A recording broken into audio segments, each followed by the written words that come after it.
j'aimerais vous présenter tous les députés qui sont et sénateurs, sénatrices qui participent à notre événement ce matin pour la première session. Alors, j'ai la sénatrice Wanda Thomas Bernard, la députée Lindsay Matheson, le député Nathaniel Erskine Smith, la sénatrice Marie-Françoise Mégy, le député Chandra Arya, le député Adam Vaughan, le député Jeff Regan, la sénatrice Mobina Jaffer, le député Andy Fillmore, le député John McKay, le député Gary Anandasangari et la députée Annie Koutrakis. Et ça, c'est pour la première session qui va débuter prochainement. For the groups who will be appearing, and I know that we were not able to give you a precise listing beforehand. We just said come to the morning session, a 3-hour session. But the groups, just because we had so many people coming in at the last minute, the groups that will be presenting for this first session will be Dilesha Stelmack from We STEM Academy, Nancy Banyang of the African Experience, Phil Johnson of Taibu, CHC, Sylvia Paris Drummond of Delmore Buddy Day Learning Institute, Rustum Southwell of the Black Business Initiative, Agnès Mbome, Racine Croisé. We have Kumsa Baker of the Toronto Community Benefits Network, Andrea Pierce of the Afro-Canadian Chamber of Commerce, Rad Dockery of Unify Solutions, Christelle Francois of Canadian Black Chamber of Commerce. I'm sorry, I should have also introduced some other folks who are going to be appearing in conjunction with some organizations. About 5 organizations. We'll have 2 people who are attending, and I forgot. Forgive me. This is part of getting used to working out the kinks in the first panel. So avec ça, on va commencer avec Dilesha Stelmack. Dilesha, je pense que est-ce que vous êtes là? Oui, je vous vois. Alors, Dilesha Stelmack, you have 2 minutes sharp. Please, go ahead. Okay, good morning, everyone. Hopefully you can hear me fine. Thank you for allowing me this opportunity to speak. Dilesha, actually, just before we go, you wouldn't happen to have a microphone with... No, I don't. Okay, well, if I could ask you then to speak quite clearly and at a good pace, it's just because the echo poses a problem for our interpreters. Okay, thank you. Thank you. And for everybody else who is about to present, if you haven't, if you don't have your earphone with earbuds with microphone, if you please can get one now, that would be very, very helpful. Thank you, Dilesha. We'll start the clock again. Thank you. Yes, so there's 2 organizations that I represent. One is in the STEM education space and one is in the primary virtual care space. And there are some intersectionalities between the needs that we have addressed. So we are looking at accessible and holistic healthcare that primarily focuses on Black youth. We're looking at mental health delivery models and modalities that specifically talk about Black youth and our very unique experience in our diaspora, as well as government funding and assisting to eliminate the digital gap that persists, specifically talking about accessible internet, reliable internet, resources like devices, and of course, like even we're talking about headsets. I didn't even put that on the list, but things that will allow youth to have access to programming and to the mental health care that they need. We know that when we're going through any sort of health pandemic, academic crisis that, 1 minute left. Thank you. academic crisis that our community is impacted differently than other communities. So we need to ensure that we have the resources. Everyone's saying that everything is accessible online, but that is not necessarily accessible to the youth in which we serve. So we want to make sure that we reduce these gaps to access and knowledge, and that we include Black youth and individuals in these conversations. Thank you. Excellent. 90 seconds. Thank you so much, Delesha. That was very good. The next group, which we're moving on to, is to the African experience. Nancy Banyong. Nancy, are you there?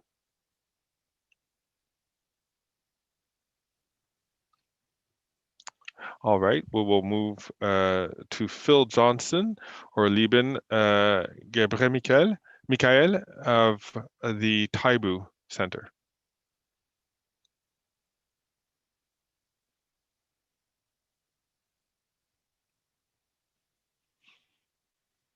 All right, we will, I know people are probably still moving on. Is Sylvia Paris Drummond there? Hello, I am. Marvelous. Please go ahead, Sylvia Paris Drummond from the Delmore Buddy Day Learning Institute.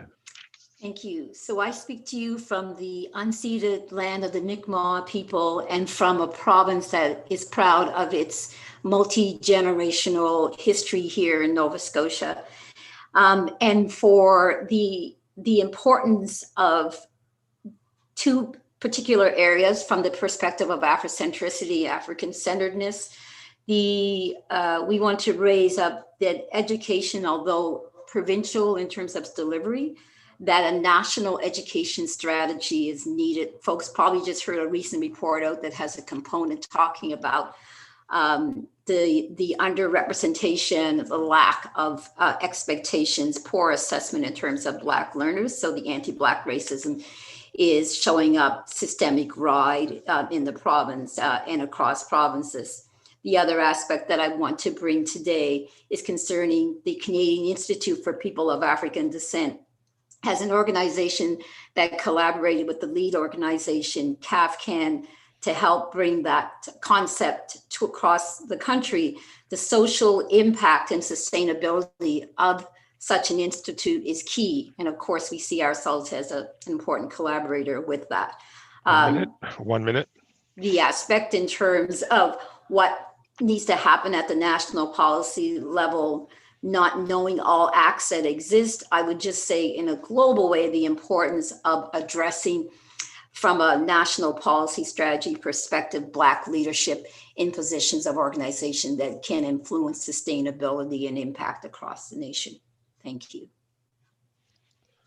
Thank you very much. Once again, 90 seconds. I'm very impressed with how people are being able to keep the time. That's very, very helpful to us. Thank you very much for that. I do appreciate that. Let's move on to, let's just see, is Rustam Southwell. I think I saw Rustam earlier. There he is. Good morning. From morning. Rustam Southwell of the Black Business Initiative. Please go ahead. Yeah. Good morning. Thanks, Mr. Fergus. I'm also from Mi'kmaq, the Mi'kmaq ancestral home of the Mi'kmaq people in Nova Scotia and historic home of the Black community in Canada as well. I also want to start first by saying thanks for the show of support that the BBI has had from the federal government and the provincial government over the many years as well. So today I just want to highlight some of the issues that's facing the community which we serve and some of the recommendations. And from evidence suggests, more than suggests probably, that Black community businesses have been closing at a higher rate in major Canadian centers for quite a while. And as the Black entrepreneurship is key to addressing poverty and wealth creation, this must be reversed. And the Black Entrepreneurship Program, which was announced in September, is certainly a huge step forward that we hope to align with. There are other issues as well that's driving those areas, including the work that BBI is now doing with the Supporting Black Communities Initiative. I think a way to engage territorial and municipal governments to better align with contemporary service delivered by other governments to make business easier would certainly help. I also think that working with the Minister of Employment and Workforce Development and Labor on innovation, science, and to implement an innovation strategy and skills plan that help accelerators in Black business community explicitly do better work, considering this is the fourth generation of the digital age, would certainly help with the entrepreneurial strategy. And I believe with the Supporting Black Communities initiative with the Minister for ESCC, we would hope that there'll be a way of extending, because it was certain areas of that aspect was underserved, including the capital assist and other parts of that program delivery. And we hope that it would continue and probably be added resources to be able to develop that service as well. And I think I have 2 more minutes up. I think we've run a little bit beyond the time there. So thank you very much, Rustin. But we'll have an opportunity to talk during questions and answers. Moving on to Racine Croisé, Madame Agnès Mbome. Madame Mbome, est-ce que vous êtes là?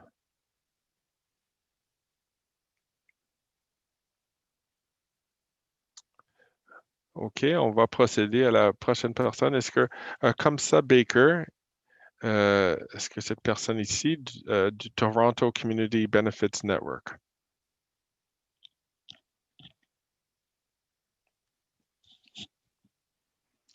Or Rosemary Powell, who's also from that organization?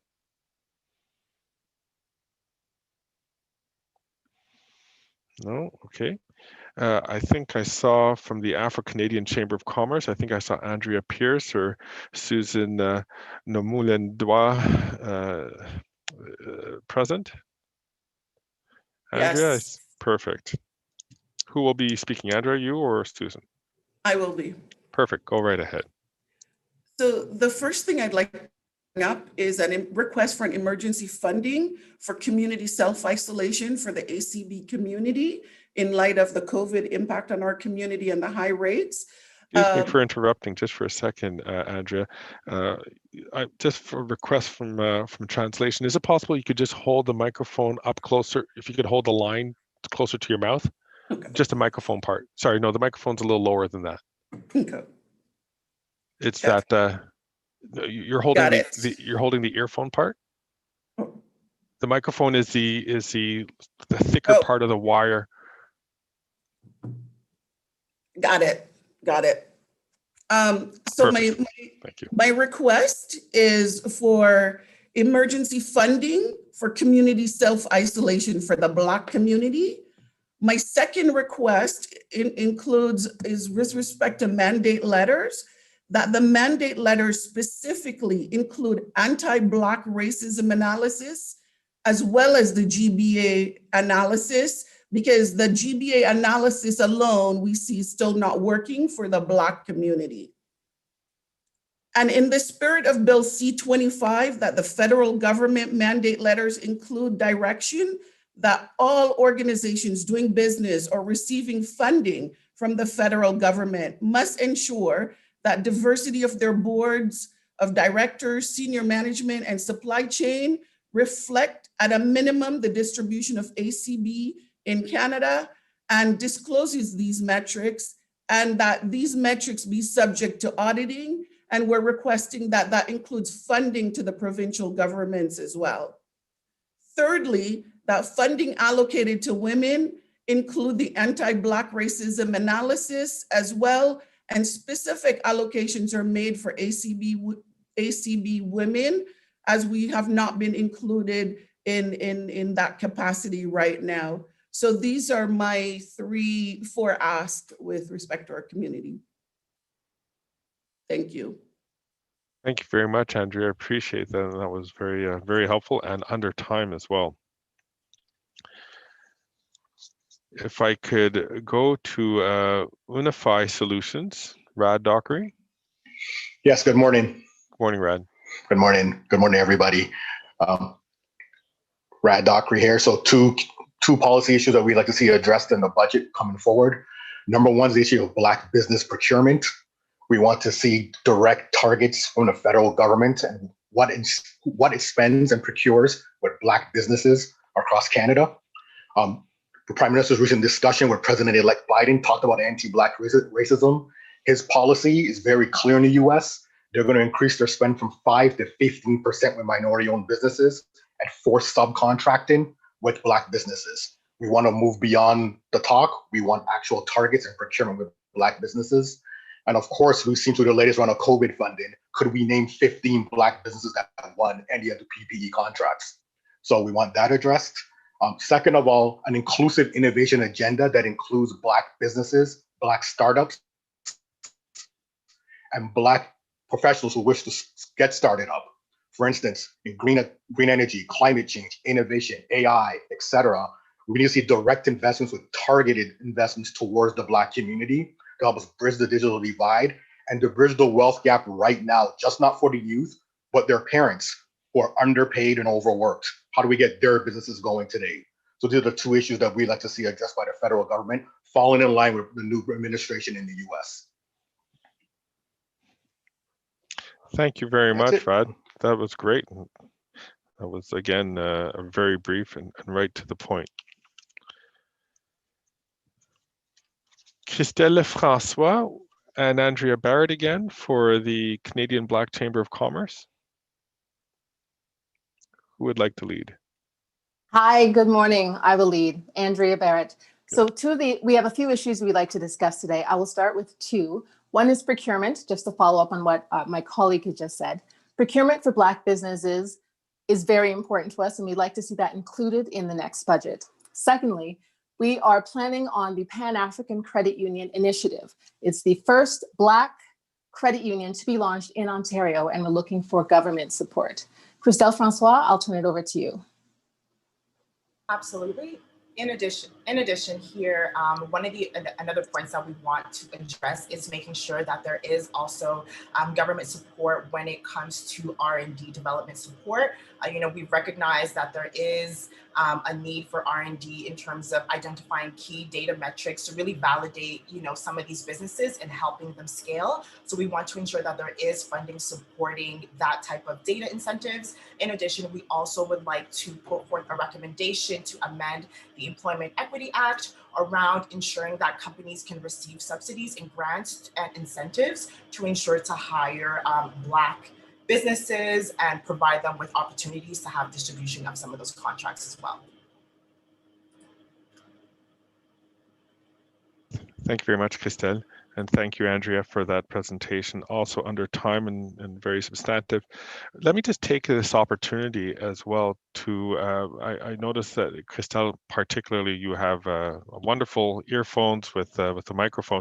I just want to make sure that everybody, not only do you have the appropriate microphones, but could you also make sure that on your audio selections, on dit ça en français, des paramètres audio, that you've selected properly, that you're using the right microphone and the right earphones. Sometimes, although we could have it plugged in, it might default to the computer microphone. So just making sure that we can, if everyone who hasn't spoken yet can connect with that. Well, that would normally mean that we've come to the end of our first session, but there are a number of people who who hadn't logged in at the time. I'm wondering if Nancy Banyong from the African Experience has logged in.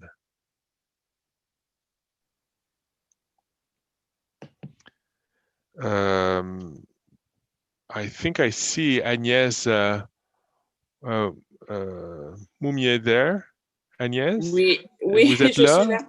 OK, Oui, super. un petit Alors, problème de micro. avant que vous commenciez, juste pour identifier, c'est Agnès Baumier de Racines Croisées.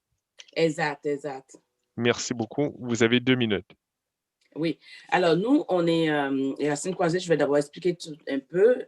Nous sommes au niveau de l'intégration et la promotion culturelle, donc au niveau des échanges. Nous, on a proposé 2 objets qu'on aimerait bien que ce soit suivi, s'il y a une possibilité d'amener des organismes en dehors de qu'est-ce qu'on appelle la capacité organisationnelle, mais au niveau de du financement de base de chaque organisme. Si on peut se permettre de déposer une demande pour le financement, comment on dit, le financement de la mission, parce que c'est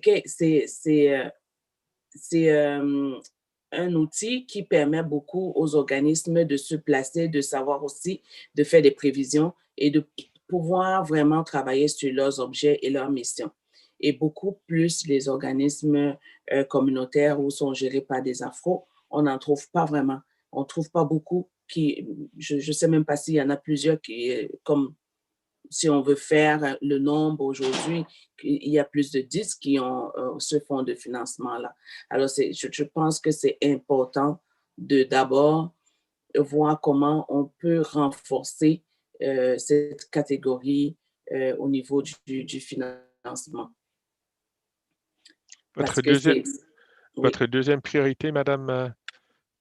Notre deuxième priorité aussi, c'était pour revoir aussi le plan de, comment on appelle ça, d'acceptation des dossiers, d'acceptation des dossiers aussi au niveau du financement. Quand on accepte un dossier, c'est comment sont des paramètres, parce que tout en sachant que oui, on donne l'information aujourd'hui, mais c'est quoi les paramètres de base pour accepter? Donc, il faut des critères, parce que on n'était pas dans ce moule de compréhension des dossiers. Alors, comment nous amener à comprendre les dossiers, comment amener les organismes à comprendre les dossiers avec la grille de compréhension et la grille notamment de comment on accepte un dossier et comment on peut refuser un dossier. Ça, c'est cette information aussi que les gens doivent avoir. Ça ne doit pas être comme un concours fermé. Quand on vous dit non, vous ne savez pas pourquoi on vous dit non. Ou c'est juste une phrase de politesse pour vous dire votre dossier n'a pas été accepté parce qu'on a eu plusieurs dossiers, mais vous allez travailler sur quoi après? Super. Merci beaucoup. Merci beaucoup, Agnès. Puis on va vous revenir sûrement dans la période des questions là-dessus. Oui. Good morning. Can you hear me? Unfortunately, we're getting a lot of feedback. Yes, can you hear me now? Is that better? We're still getting a fair bit of feedback. You have two microphones open? I just have the computer audio microphone open. Is there still feedback coming? Okay, it's okay. The feedback's coming, and the interpreters give me a sign that they can handle this level. So, please, thank you. Which organization are you with? I am from the National Collaboration for Youth Mental Health. Sure, we have you in the second panel. So, if you could hold on, we'll come back to you in a minute. Of course. Thank you so much. Rosemary Powell is here. Great, Rosemary, please. Rosemary Powell of the Toronto Community Benefits Network. Please go ahead. Thank you very much. Can you hear me? You have 2 minutes. Thank you very much. Can you hear me well? We're okay. Wonderful. Thank you. It's really a pleasure to be here. Thank you for inviting me. Here in Toronto, the TCBN is currently implementing community benefits on 5 major infrastructure projects, including the Eglinton Crosstown LRT, the Finch West LRT, West Park Healthcare Center, and Casino Woodbine Expansion Project. Through the various community benefits programs, TCBN has been working with our network partners to support hundreds of people from underrepresented groups into well-paying careers in the construction industry. This includes both skilled trades and professional administrative and technical positions. Just since COVID hit, we supported over 200 people to get access into the construction industry and through unionized apprenticeship, and over 99 who are currently working now. And this is just through COVID. Now, although CBAs have been proven to help strengthen diversity in the industry, I want to remind you that it was just this past summer that nooses were found on 5 separate construction sites with Black workers in Toronto. 1 minute left. We need the government to ensure that these policies are adopted, implemented, tracked, monitored, and publicly reported. We would like to see community benefits agreements on the government's procurement programs. Through the procurement programs, the federal government has authority to leverage its public spending on goods and services to maximize opportunities for minority-owned enterprises, including Black-owned businesses, and of course, Black workers. So we encourage the federal government to set targets to ensure that a proportion of government spending is set aside for including Black youth and other underrepresented groups into the industry, and also for Black-owned businesses.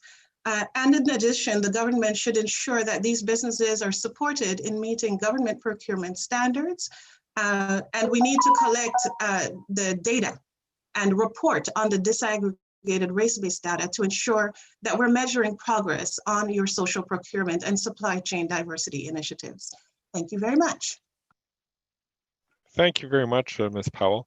And also, if I could just let everybody know, if it looks like I'm distracted because my head's away from the camera, it's just that my computer is here, but I'm actually reading your brief at the same time and adding notes when you've added extra or you've added some flourishes. I take notes as well. So it's not that I'm not listening to you folks. I certainly am. I'm just reading at the same time and taking notes so that everybody understands that. All right, thank you very much, Ms. Powell. I'm wondering if, I think the only person who we might be missing again is either Phil Johnson or Lieben from Taibu. Phil's here, can you hear me? Phil, perfect, great. I was going to be a little disappointed because I was saying I've visited Taibu and I've seen the great work you do. So amongst other places that I've visited, so I'm glad that you're here. Phil, you have 2 minutes. I'll ask you to, if you can get straight to the point. Yeah, thank you for that, Greg, and thank you for coming to Taibu.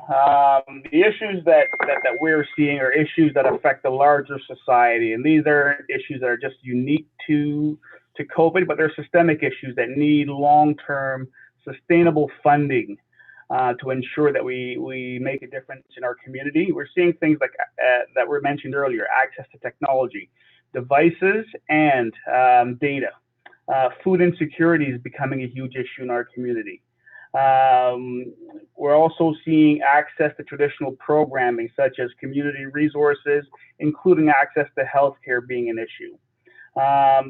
And we're also seeing separation from family and separation from places of worship as being an issue during this COVID pandemic.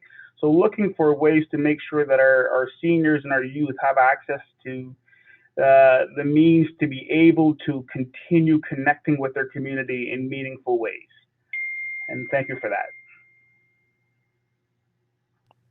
Well, Phil, that was very brief. That's great. Thank you very much for that. And it allows us to continue to stay on time. I'm still looking for a representative from the African experience. If anyone is there, please speak up.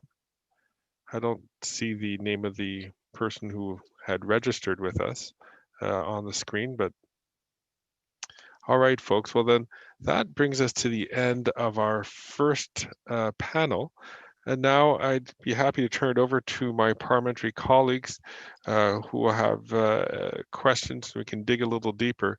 I see, if I could ask my colleagues I see Chandra Arya will be first on the list. But also, if I will ask folks if you wouldn't mind using your putting up the little blue hands, you know how that works, on the participation list, so that we can find out who wants to speak. So I have at least 3 speakers right now. So we'll start off with Chandra Arya, then we will go to John McKay, and then Andy Fillmore. So, and then we'll move on from there. So we'll start off with Chandra Arya. Please go ahead. Thanks, Greg. Welcome all. My question is to the Afro-Canadian Chamber of Commerce, represented here by Andrea and Susan.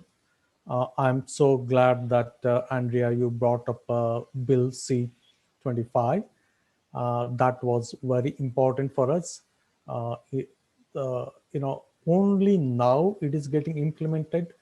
For those who don't know, that particular bill requires major Canadian corporation officially set out their diversity policy and also submit in their annual statement what is that they have achieved. And there we have gone further in the regulations and identified or given guidance or directions to the corporate sector that diversity includes women, visible minorities, indigenous peoples, and people with disabilities. And I also note that the Afro-Canadian Chamber of Commerce, the approach they have taken in having partnership of Black Business Initiative and other places and having this network. My specific question, possibly maybe Susan can explain, is there any difference or challenges faced by individual professionals versus incorporated small to medium-sized businesses? Is there anything that you want to add or suggest to be done for the professionals amongst the Black business people? Definitely. So my feedback would be that with respect to professionals, many organizations now are lacking. And I'll be honest, I used to be a director in the corporate sector, and I frankly had to leave because of the racism I faced at work. And I've worked in the US and I've worked in Canada. And I'm going to tell you, I grew up in Canada and went to school here. And the racism in the corporate sector in Canada is worse than in the US. And so let me give you an example. You know, right now, the public service, the distribution of Blacks, and I must say they've been doing a much better job, is increased. For the first time, I'm actually in the advocacy work that I do for both the Afro-Canadian Chamber of Commerce and the UNDPAD Push Coalition. So I would say that there needs to be a mentor and a sponsorship process, not just mentoring, because we've seen so many mentoring process goes on, and yet those professionals are not promoted into positions. They end up going back to their regular position, and that's something that needs to be addressed. So I feel like what's happening is this system looks like it's working, but it's not really working, because at the end of the day, these people are not being promoted. And that needs to be addressed, that there needs to be a talent pipeline and succession planning with respect to the Black community specifically for that succession and how they're going to move up and what are the gaps that they need to develop to be able to qualify for those positions. Thank you very much, Ms. Pierce. Thank you, Andrea. And thank you, Chandra. I have John McKay. Thanks, Greg, and thanks for your efforts to organize this. And anybody who has an opportunity to go visit Taibu, do so. It's a terrific organization. But I did want to talk again specifically to the Black Chamber of Commerce and the specific suggestion of a credit union, and try to get a little more meat on those bones. So, is the concept that it would be a federal credit union, or would it be a series of provincial credit unions? What would be unique about access to credit? Would it be subsidized interest? Would it be terms and conditions of repayment? What would be the financial backstop? Are you anticipating that the federal government in particular would provide the initial capitalization? So I think it's kind of an interesting idea. I just like to hear a little bit more about what is unique about a Pan-African credit union.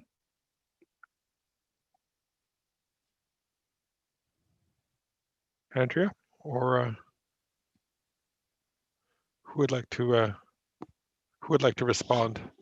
I guess I can answer to that. I know, yes, I know Andrea that was one of the things she put forth for the organization. So definitely we would be looking for federal support. The objective for this credit union would be for it to be available nationally, but we would be looking for federal support in terms of the actual implementation, be able to actually build out the framework for this. And so that's what we'd be looking for to really be able to scale it out. We've already identified other partners who are interested in terms of, putting together that initial capital to establish that, but that's what we would be looking for as an organization. So Greg, just a follow-up there for a second. So if I am a Black entrepreneur looking for some capital to start my business, why would I go to your credit union as opposed to any other credit union or any other financial institution? What's going to be advantageous to me as a potential customer? Yeah, absolutely. So one of the advantages that we would offer is that obviously having Black thought leadership behind some of the decision making would allow us to better understand some of the solutions and businesses that a lot of these Black entrepreneurs are putting forth. A lot of times, we hear the stories of them going to banks, seeking funding, but oftentimes whether it be in a specific industry that's not relevant or, really understood by other communities, we feel that if we were to have that in place, we would be able to better understand some of these business frameworks and be able to provide them with the needed support that they need to help them flourish in that capacity. So it's really bringing in that specific skill set of understanding of these entrepreneurs, but also the solutions that they're bringing forth, where sometimes we just have that breadth of knowledge to really recognize the gaps that are identified. So one example is a lot of businesses within the natural hair industry, for example. We've seen the growth of that industry that's grown into a $1 billion trillion industry over the past 5 years. So that's a perfect example where there was a huge increase of entrepreneurs seeking funding for those industries. But just banks not understanding the margins and the how large that industry is. So I would say that. Thanks, Greg. Thank you, Christelle, and thank you, John. Christelle, just one question that John asked, and I'm sorry if I was distracted. I think you had made a case in your opening remarks that it was supposed to be that this would be a provincial organization, but the idea is it could operate nationally.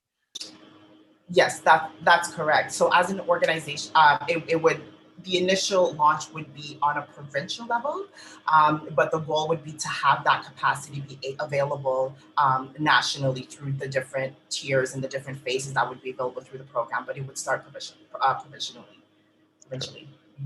Thank you. Our next question is from a parliamentarian, is Andy Fillmore, followed by Adam Vaughan, and then Maxine. I noticed that you're there as well. We'll get to you in a second. I'm just going to give the parliamentarians an opportunity to dig a little deeper. So go ahead, Andy. Thanks everybody for making time for us this morning, and Greg, thank you to you and your team for pulling together this really important conversation.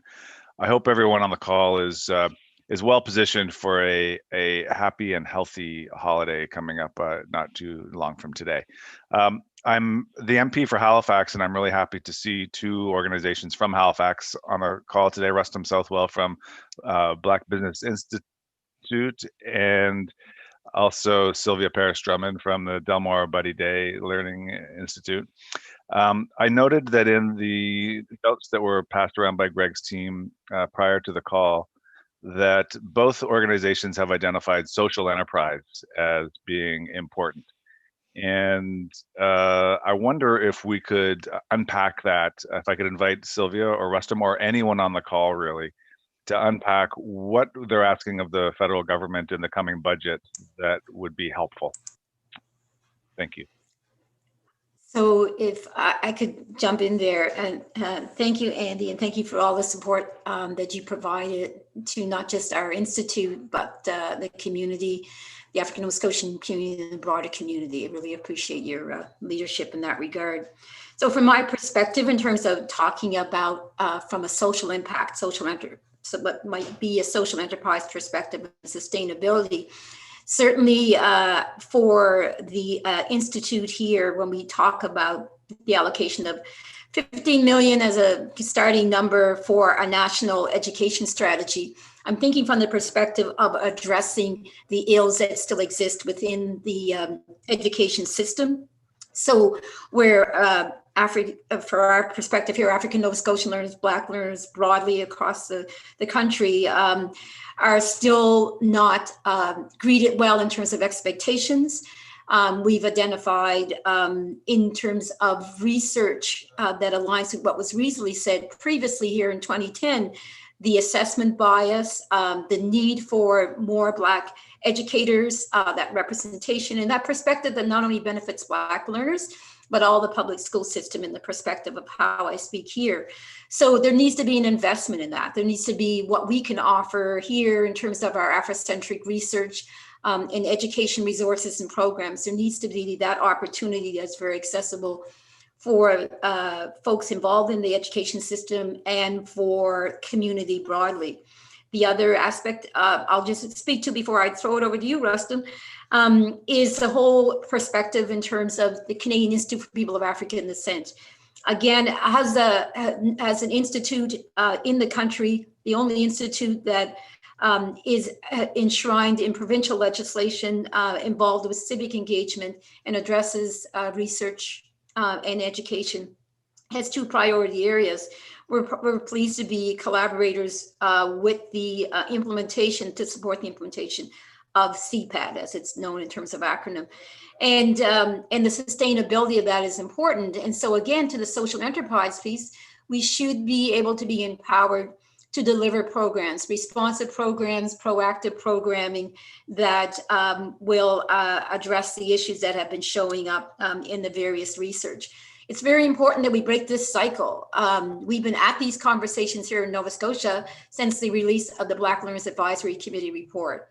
And as one of the regions within this country who are, like, as I said, generationally here, we can provide a pilot, an incubator space to not just to talk about Blacks in Canada under a kind of umbrella naming, but also look at some specificity around impact in terms of people who have been generationally here and how we haven't addressed those needs, and also folks who have come here in different ways, and the contemporary African Nova Scotian communities. The last piece I'll add in, we've done some research work here in terms of evaluation, looking at what we've labeled as an Afrocentric cost-benefit analysis. In applying that analysis, we look at the axioms of Afrocentricity, one example, for example, being communal. We also look at aspects of it that relate to a worldview, so that we're humanistic, we're relational. Those things we haven't come up previously, I would say, with an effective way to use that in terms of decision-making around programming and an approach. And we are situated here at the Institute to collaborate with folks to deliver that one as well. So thank you for the question and the opportunity to speak to it. Greg, can I add something on that? Please go ahead, but just bear in mind, Rustin, there's a lot of background noise. So if you could try to speak in a bit of a louder voice, a little closer to the mic, that would be great. My side. Okay. So I'll try that. So Andy, thanks for the question. And I think that, governments and agencies in the past have really attempted to address the economic viability issue for the Black community. And I believe the social enterprise strategy is a key one. We have some examples of that where we've worked with the tourism sector and helped the Black loyalists, Africville, and others to create a market viable strategies, which still need some efforts and additional investments. But the reason why that works, and I think Andy would know this, is if you look at the Hope Bloom's strategy, who we actually worked with when there were a bit of weeds in the ground, many years ago, and essentially work with youth who now have a manufacturing plant, a greenhouse that's rated over 100 years of life. And the good thing about that strategy is that Mamadou Wade, one of the kids who did the first pitch, is now part of the BBI team. So we know that those things are in fact impactful, as well as the areas. But one of the things that we find that sometimes getting the organizations like that tested is really important. We've been at this for 25 years, and there are other opportunities now kind of in tech and digital technology where that same example can be modified to create wealth, good jobs, and good strategies. So thanks for bringing that up, Andy, and I believe there's benefit to using that as well. Thank you both for the answers and the great discussion.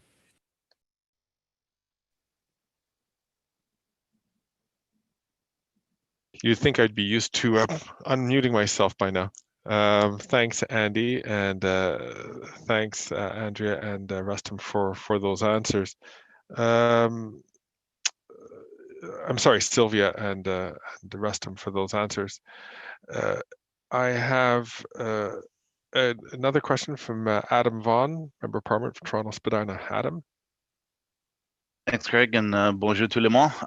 To the African Canadian Chamber of Commerce, a couple of questions. You referenced emergency funding for self-isolation.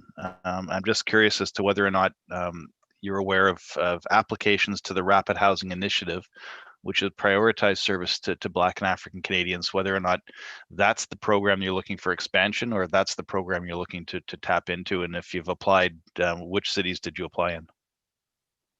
So I'm working on an application for that, for Ottawa and Toronto, but the rapid housing is not specifically for that.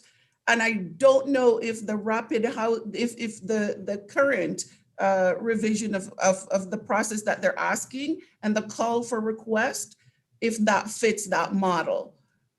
So I would say that that's an issue. Also, given the lack of capacity in our community for infrastructure, you know, it's important that that money be set aside as well. So we do have not as many Black-owned buildings. And I think it's important, as we're talking about community benefits with respect to infrastructure, that the programs that we're developing and what we're asking for, that those community benefits, when you set it aside for Black specific ACB community, then the benefits accumulate to our community. So I'll give you an example. During COVID, you know, there was a lot of money given out for many different things, but we want an analysis. How are the benefits for those actually accumulated to the Black community?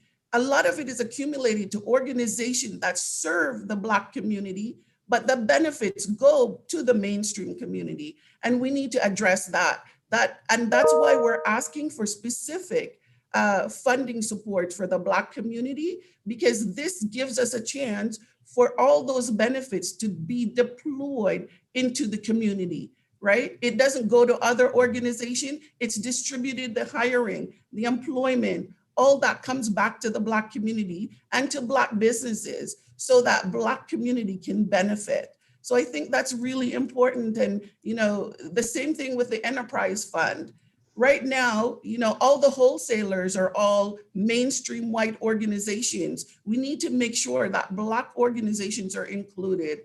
You know, the same thing with procurement, and I spoke about Bill C-25 with respect to procurement and the supply chain of people doing business with the government. We must be included so that the benefits are accumulated within the Black community as well. And that's why when I talked about the mandate letters, including the anti-Black racism lens, and when you speak to that, that makes sure that's what I'm talking about, that the benefits, who's benefiting and where are those benefits accruing? A lot of money are being spent, but the benefits are not accruing inside the Black community. And in terms Thank you for asking. In terms of the Ottawa and Toronto application, do you know if they were made with the city or through the project stream? It's going to be made through the project stream. Okay, and did you make them, or is it through your organization, or are you just aware of them? I will be making them with a variety of partners. Okay, and then secondly, on the credit union concept. Oh, the credit union is the chamber in Toronto. Yep. The other Andrea. Yeah, no, fair enough. I'm just curious as to whether or not you're looking for funds to. I mean, if I asked you all to wave your hands, if you had a credit card or a loan or a mortgage with a major institution, I'm going to guess I'm going to get a lot of hands waving. I'm assuming that the credit union, based on my conversations with them, is to transfer those profits you pay into the regular banking system to be paid into your community for self re-enrollment into the community. I'm curious if what you're looking for is funding from the federal government to essentially buy other people's mortgages, so that the mortgages are held with a Black credit union in a similar way to the way Van City operates its house building and lending scenario. Are you looking for capitalization to acquire debts that are now held by major banks that are paid by Black families and Black businesses and Black individuals, and to acquire those profits so that you can grow the business? Is that one of the requests of the federal government? That's definitely one of the aspects, in terms of, you know, them being able to come on board in that capacity to assist with, in terms of, you know, purchasing some of those securitization bonds from, you know, some of those mortgages and debts. That's one of the components. But then the other component, in terms of the ask from the federal government, is also from a capital standpoint to really help with the development of the actual infrastructure of the credit union, in terms of operations and really kind of being up and running. So it's definitely on two folds. So what's the capital ask then, in terms of providing capital structure and capacity to the credit union? What are you looking for in terms of dollar amount?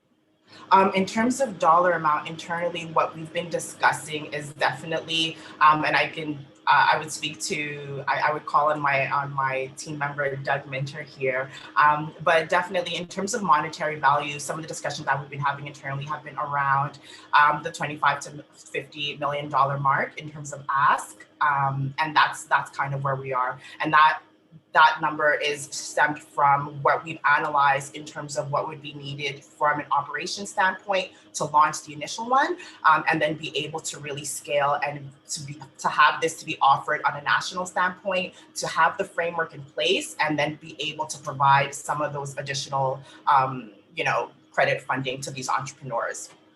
So is that 25 to 50 million, which is a bit of a range when we're doing budget, but is that 25 or to 50 million? Is it 25 or 50, or are there steps along the way? And then secondly, is it one-time funding, or is it annual funding for a period of time? Yes, so the 25 to 50 million is a range, and we could definitely provide additional details in terms of how we would see that rolled out. So it's more of a specific range in terms of the different phases that are contributed to the project. And then to answer the second part of your question, in terms of, you spoke about the range, and what was the second part of your question? Whether it's multi-year funding or single-year funding. Yes, so ideally, depending on how the framework would be structured, ideally we would want a commitment for an annual contribution from the government. The goal would be to have a specific partnership where we would have a duration of time, and we would want annual contributions and support as well. That's what we'd be looking for. Okay. Thanks. Perfect. Thank you. Thanks, Adam. Moi, j'ai une question. Encore une fois, ça revient à la question du Afro-Canadian Chamber of Commerce. Vous avez mentionné dans votre présentation, je m'excuse, je viens juste de perdre ma page. Yes, you had mentioned the importance of public safety and justice reforms. I was wondering, and that's in your recommendations. I was wondering if you would like to take a few seconds to talk a little bit more about that aspect of your proposal. If you can just go a little bit deeper into there. You talk about providing funding for programs that address anti-Black racism in the criminal justice system and provide access to justice through legal supports. I was wondering if you could take an opportunity to just talk a little further about that.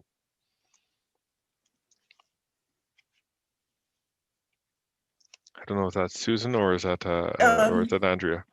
Andrea.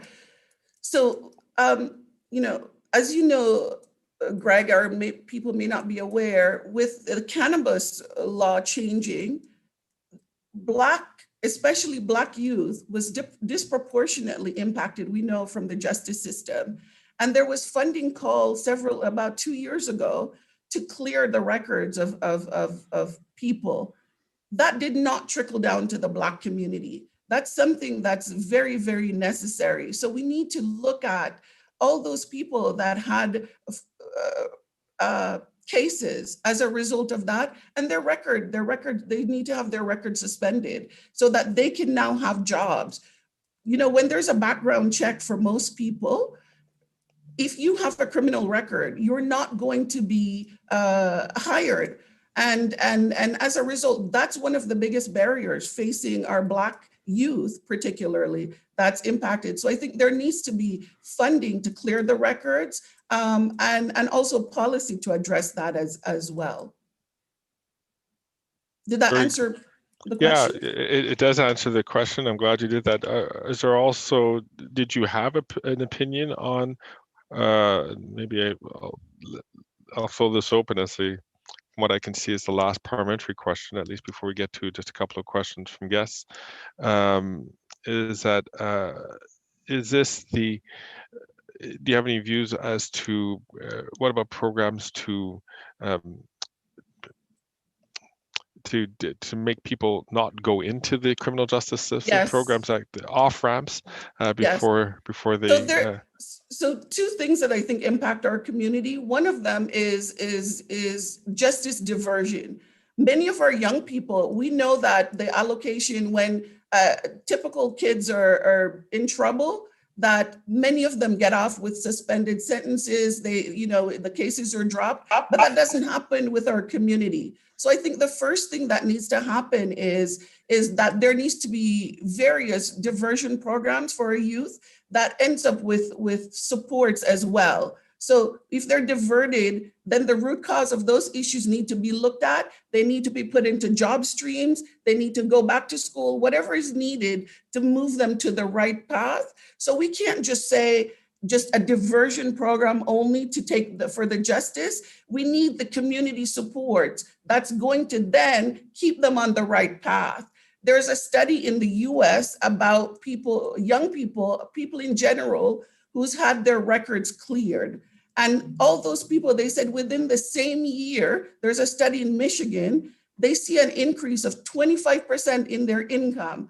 And they said more than 90% of those people never had any recurrent recidivism with the criminal justice system. So this is something that's really easy to do and has huge payoff. Not just from a Black economic point of view, but for societal benefits and economic point of view as well. Thank you for that. So we have two other hands up. This is unusual that at one of these sessions. So let's see how this works. So we have Maxine Awadala, who has a question, and followed by Andrea Pierce, and then that's going to bring this panel to a close, and we'll move to the second panel. Maxine? Oh, I apologize. I don't have my hand up for a question. I see. I'm just waiting to present. Thank you. No problem at all. No problem at all. Andrea? Yeah, my question was around reporting and the metrics on the progress that the government is making with respect to Black communities, and how is that being handled right now? I know there's a secretariat, but I don't really see any metrics being developed. And I'm recommending that should be developed in relation with the Black community as well, so that goes. And the same should apply with respect to provincial funding, to make sure the provincial governments will trickle it down as well to the municipalities, that these policies, so the government can get a triple benefit and triple return for the work that they're doing to ensure that our community is really included at all levels. You know, I'm in Ottawa, I grew up in Ottawa, and it's 2 years now that we have the first Black councillor, which is not good. And secondly, I asked at the meetings, and they don't have a procurement strategy, a diversified supply chain and procurement strategy at the municipal level. And that's our taxpayer money that we're being excluded from. And I don't think that's right. That's not proper human rights within the Canadian context. So I do want to mention that. And the last thing I want to mention, I have a leadership in energy and environmental development. I'm for building design and construction, and I'm a certified energy manager. And I also want to point out, somebody brought up the energy sector and the green economy. And I want to say that as they're building that, that's another place we don't want to be left out. We want that anti-Black racism lens to be applied to those policies as well, to see not just Blacks, but women and other people who are being left out of this system. So I think that's important for us to do. And I think that particular with respect to women that were included, and Black women, we saw at the WEDS, the entrepreneurship strategy, there wasn't an inclusion for Black women. So the GBA and GBA plus analysis is working very well for women, but it's not working well for racialized women, and particularly for Black women. Thank you for allowing me to speak. Thank you, Andrea. And just one last comment, and then we're going to move to the next session, is Rad Dockery. Thank you, and thank you for the time this morning, everybody. Two real quick things. Number one is, I understand the focus on Black youth. I'm 46, 14 years old. I've been at Black youth conferences talking about Black youth. Time to start talking about their parents. Time to start talking about professionals. Time to start talking about entrepreneurs right now, because the best indicator for a Black youth to be successful is a seat in their own house. And I think we're pushing it down the line by keep saying youth every 20 years. Focus on right now. Let's get some policies going right immediately today to help their parents, their uncles, etc. Number two is on procurement. Again, I'll stress this again. No, if Joe Biden at 78 years old gets procurement with the government, it's going to increase the spending for minority-owned businesses with the federal government.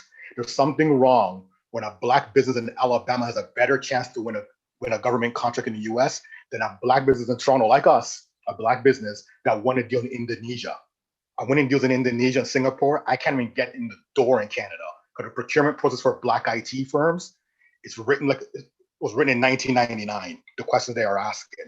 So a real focus on trying to move towards government procurement. You are the government. You set the tone. So last point here is, for instance, I'll give a very clear example. Seniors during this pandemic, your government was able to get them a one-time payment, which is wonderful. However, part of the reason you can't get as much payments out as fast as you want with the supplement, because that system resides on a mainframe system written in 1992. And that program is very difficult to find staff. You have Black tech firms like us who know how to get that data out without costing you $4 million. But I have to go through the bigger tech companies. You don't force subcontracting. You don't force them to look at companies like us. So how's little me, us as a Black tech firm, going to compete with the behemoth tech firm who doesn't want to solve the issue? But if they work with us, seems to get that check tomorrow, every month. We could guarantee that. So I think you're missing on a lot of innovation within government itself. Just not a nice to do. There's innovation in government that's being messed up, being missed. And even this session here, I know a lot of people on this session, we're the only Black private sector company on this session. That's an issue. And with respect to everyone on the call, I understand we need not-for-profits. There's a bunch of Black for-profit businesses right now who are winning business around the world, or winning business in the private sector, and our voices go largely unheard.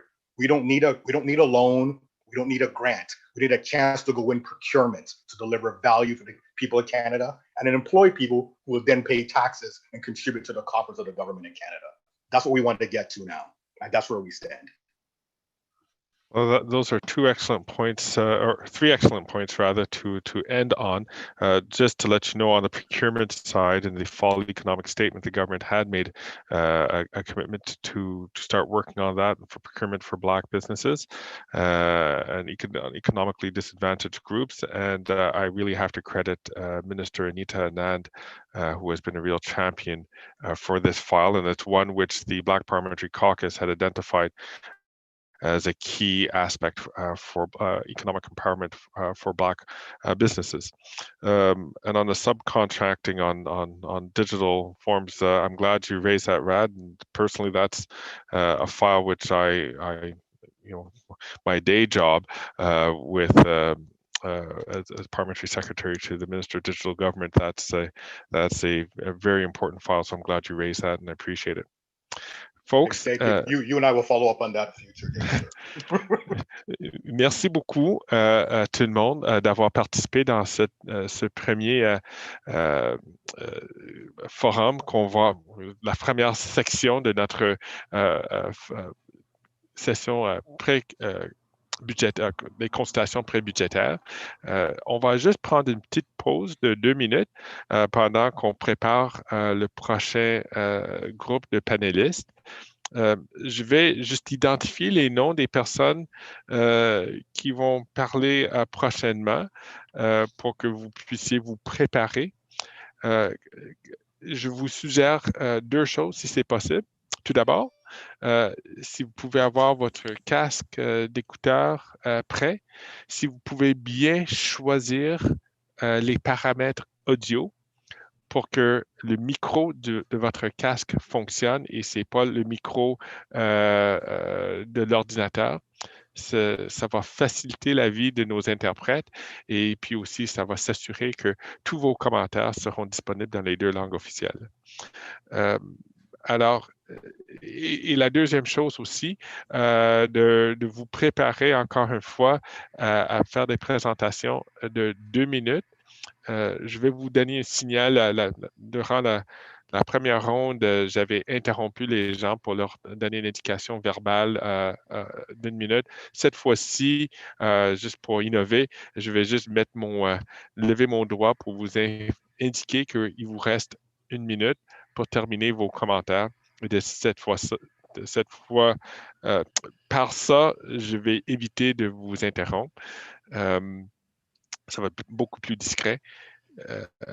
Et alors, le prochain groupe que j'ai, we have Rosemary Sadler from the BCN. We have Trustee McDonald from the Peel District School Board. We have Pascal Kanyemera from Humura Association. We have Hodan Mohammed and Chantal Phillips from PAC.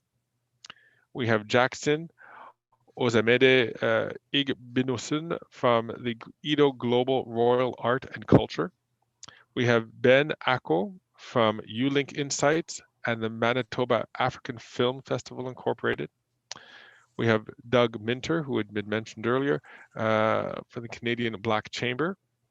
We have, of course, the Honorable Jean Augustine from the Jean Augustine Center and the Jean Augustine Chair in Education and Community and Diaspora. We have Isabelle Norris from the National Collaboration for Youth Mental Health. And we have Valerie Steele from the Black Inmates and Friends Association. Oh, I'm sorry. I also forgot to mention, along with Isabelle Norris, we have Maxine Awadala, who we had an interaction with her briefly in the first panel. So we're going to take a minute to make some necessary changes on this end, and then we'll come back with that second panel.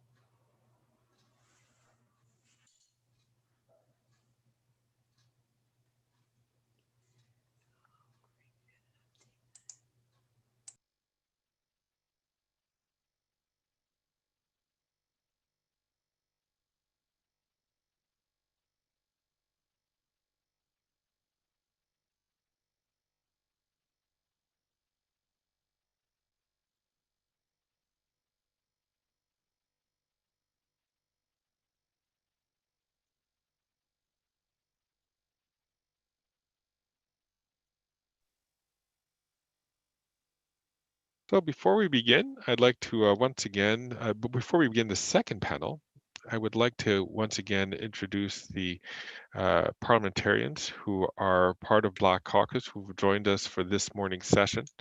As you know, Black Caucus is made up not only of Black parliamentarians in the House and in the Senate, but of course we have a number of allies, people who have a deep and abiding concern for the well-being of Black Canadians and Black communities, either in their ridings or abroad. People of color who see the fight as a fight for all, the fight of equality is a fight for all. And so we're very grateful to have so many members of parliament who are part of, members of parliament and senators who are members of Black Caucus. And if you'll give me a second, once again, I'll just introduce you before we start the next round of questioning. So we have Senator Wanda Bernard Thomas from Nova Scotia, East Preston. Lindsay Matheson, Member of Parliament from London Fanshawe. Nathaniel Erskine-Smith, Erskine-Smith from Beaches, East York. La sénatrice Marie-Françoise Mégy du Québec pour la circonscription de Rougemont. Chandra Arya, the Member of Parliament from Nepean. Adam Vaughan, Member of Parliament from Spadina, Fort York. The Honourable Jeff Regan from Halifax West. Senator Mobina Jaffer from British Columbia. We have Andy Fillmore, the Member of Parliament.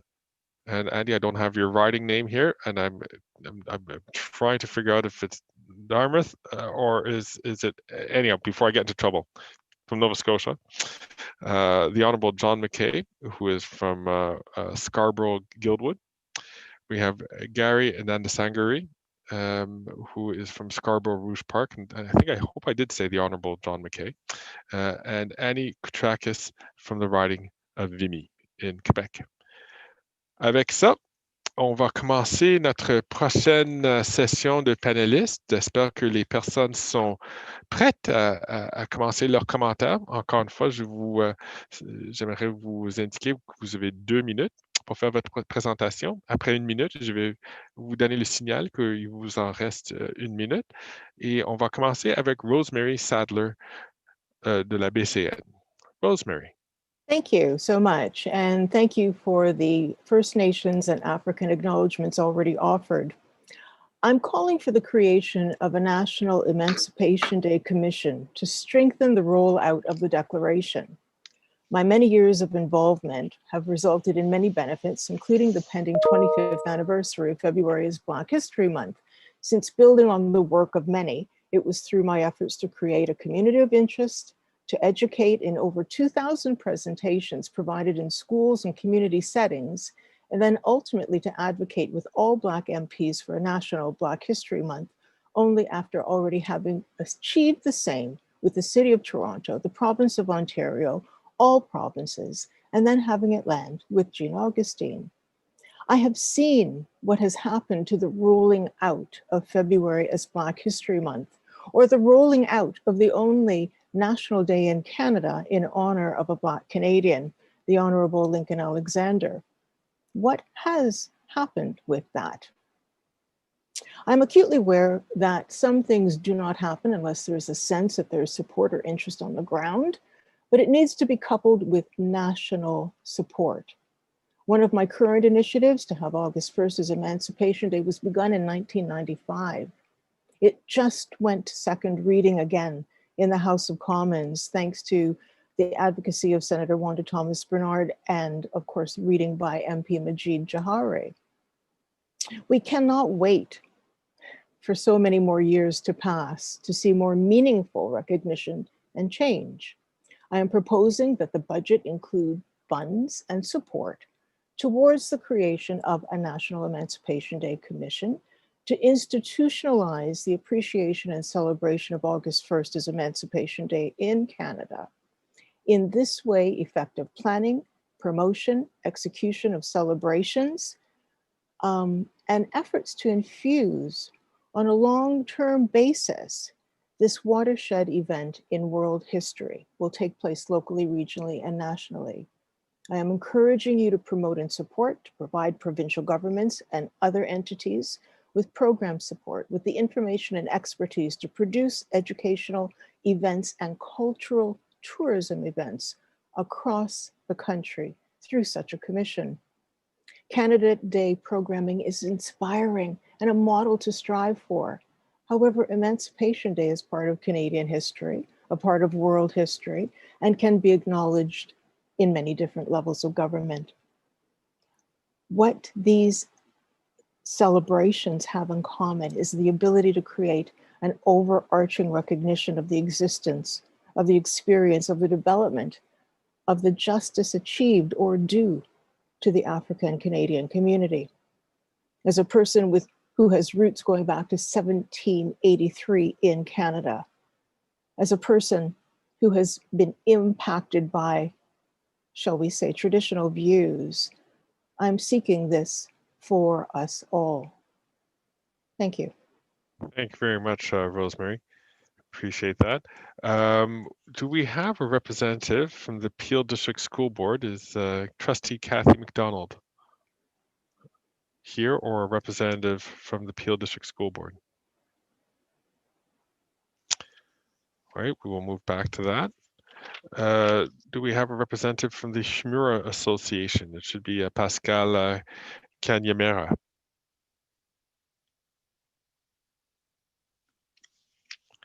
All right.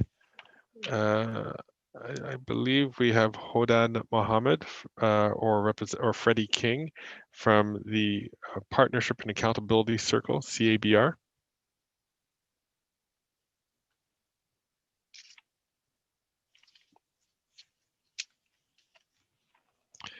Do we have one?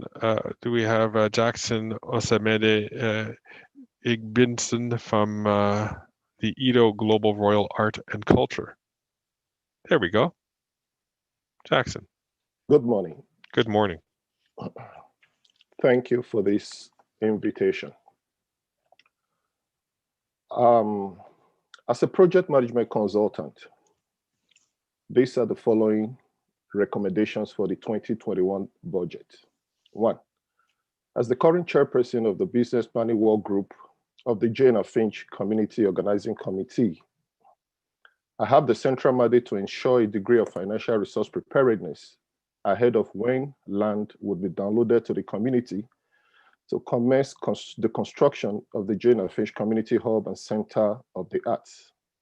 The Jane Finch Community Hub and Center of the Arts is a part of Metrolinx's community benefit commitment of ongoing $1.2 billion light rail project on the Finch Wells corridor. The project cost of construction is $41 million, though this is being reviewed owing to a number of factors. Number 2, in a similar vein, I am in consultation with Black professionals and our strategic allies across Canada with expertise in community infrastructure projects, as well as the structuring of its financing to deploy expertise around the development and implementation of a proposed Greater Toronto Diversity Garden project. Thus, I am currently in talks with the City of Toronto confronting anti-Black racism unit on assessing SSCT land for this land bank project. With the support of the Canadian Mortgage and Housing Corporation, I'm presently assisting a number of community-led organizations and faith-based groups in the design of affordable housing solution and prepping the same for funding. This is sequel to the outcome of a town hall meeting convened by the Federal Anti-Black Racism Secretariat, the Canadian Mortgage and Housing Corporation, and the National Housing Agency on October 15, 2020. Thank you. Thank you very much, Jackson. That was great, just under time, and very good suggestions. Also on a similar vein, on the cultural side of things, I believe we have Ben Akko from the Manitoba African Film Festival, who is participating with us here. Ben? Yeah, thank you so much, sir, and thanks for the invitation to be here. My name is Ben Akko. I run 2 organizations. One is the African Movie Festival in Manitoba. For the last 3 years, we've been showcasing the best of African cinema here in the province.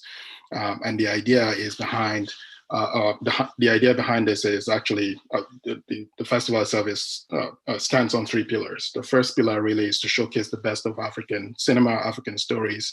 We feel it's best that we tell our stories ourselves rather than have others tell our stories for us. And by that, we create, which is the second pillar, an opportunity for us to dialogue around cross-cultural issues, and an opportunity for others to engage with Africans about some of the things that they see in the stories that we share. Each of those festivals that we've held, we've also had an academic session that touches on a variety of things. The last one we held in September touched on racism in cinema. And so we discussed the issues of the profiling of Africans. Yes, sir? Oh, just to let you know, 1 minute left. Okay, so racism in cinema. So we talked about that a little bit.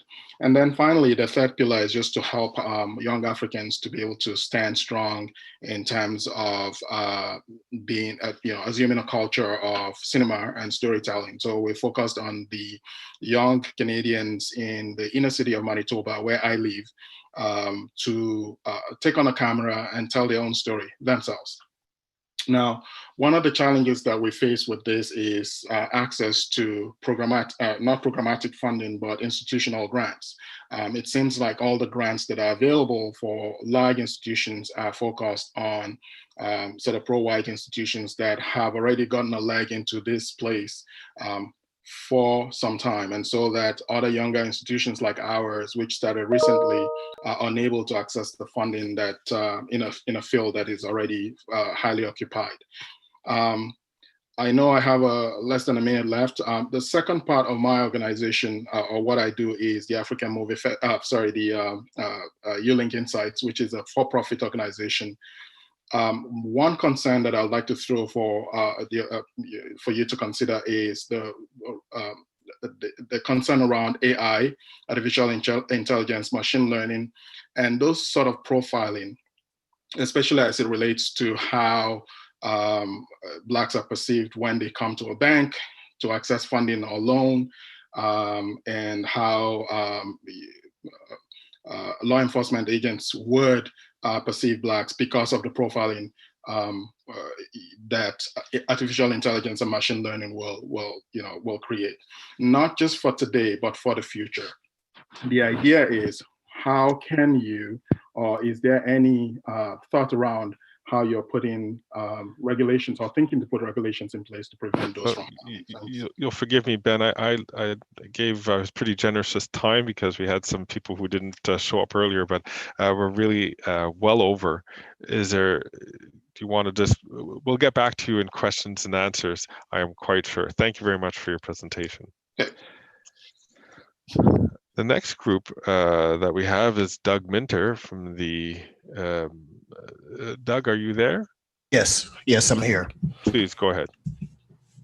A couple of things. I wanted to, thank you, Greg, for all your support of our organization. And also wanted to say this, the key things that we are focused on would be the Supplier Diversity Council. This will be a national federal council over supplier diversity so that we could do the blocking and tackling on many of the issues that we heard earlier. In my experience coming from the US, supplier diversity is very mature and there are a lot of moving parts to it. And there's also the piece of the setting the goals is one thing, but also supporting the capacity of the pool of companies that would participate in supplier diversity is another. So I think supporting a council would help us kind of dice through all of the myriad of issues that affect supplier diversity. The other thing, we are definitely in support of judicial diversions and using entrepreneurship as a judicial diversion. The other piece would be the support of Encore advisors. In the US, we have two organizations, the Small Business Development Center, very similar to the ones here, and another organization called SCORE, which is a series of volunteers of retired professionals and ex-CEOs who are retired who volunteer to give back to startups. We would love Canada to look at that initiative to support Encore advisors and our seniors who are still vibrant and young and want to give back. We think that will help the underlying infrastructure with the startups take up a lot of time and energy. And having that kind of system underneath allows the organizations to then leverage up and spend more time with the entrepreneurs. And that's excellent.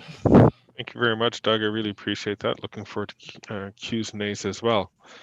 It is my distinct pleasure to introduce, frankly, a woman who could be considered I think a mother of Confederation, given the ways that she has led our Black communities as a founding people, is the Honorable Jean Augustine. Jean?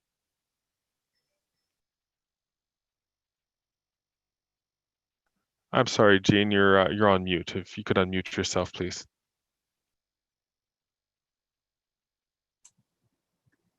Good morning, Greg, and good morning, everyone.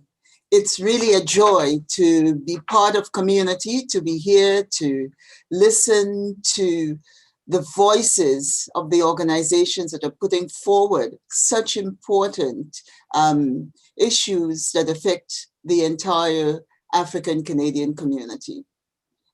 All these things that are being proposed to you today, Greg, you know that they've been said and re-said, and we've written documents, we've done research, we've put all of this on the table. And so my plea today is really a very brief one.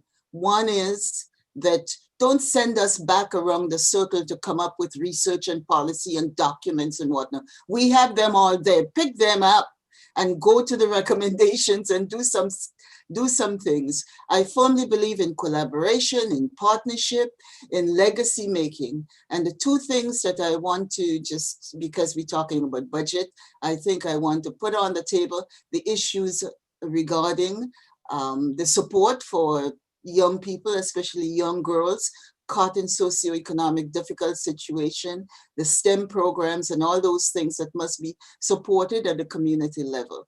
And secondly, a previous government had supported a chair and we knew the issue of chair. And we have that chair in Dalhousie. I have gone forward with the community. We've raised $1.8 million towards a $3 million chair at York University. $1 million is still to go to complete that chair. And it is important that CPAD, that has done just a wonderful work, summarizing, has come up with a document. Again, they're looking for ways for that collaboration, how we can work together to ensure that that legacy piece in an academic setting could give us the ability as an institute or a combination of institutes that we can put together and support all of those great partnerships and that have been proposed this morning. Thank you, Jean, and right on time, which is as always. So really do appreciate it.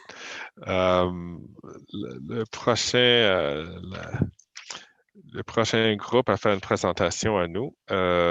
J'espère que oui, c'est Maxine Awadala, et peut-être en collaboration avec Isabelle Norris de the National Collaboration for Youth Mental Health. Maxine or Isabelle?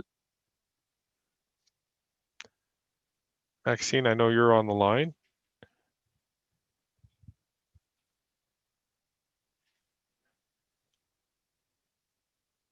Did we just lose Maxine? No. Okay, good morning. Good morning. Thank you so much for this time. First of all, I want to say what an honor it is to be on a discussion. I'm happy to have you, Maxine. I don't know if you want to put your camera on, if that's possible, but if If you don't, that's your prerogative, but we don't see you. Yes, my apologies. I'm working at a site with young people, and no problem.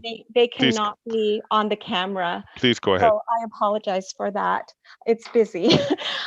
First of all, I'd like to say what an honor it is to be in the same discussion with Jean Augustine. I am an educator just like Jean, and I am so inspired by the programs that are being suggested for when students reach the time in their life when they're ready to embark upon a career or ready to start a business. As an educator, the National Collaboration for Youth Mental Health, NCYMH, our website is ymhconference.ca. We work with children, youth, and their families ages 10 to 30. And right now we are in 33 school boards across Canada, and our goal is to neutralize the learning environments because of the intersectionality between racism, discrimination, anti-human rights, mental health, and student success. Black student success cannot happen when they are experiencing depression, anxiety, post-traumatic stress disorder within the school system because of the discrimination within the school system. That blocks their ability to reach their full potential and their success. Being in 33 schools and launching the I Can't Breathe Equity Tour has enabled us to work with schools to neutralize learning environments.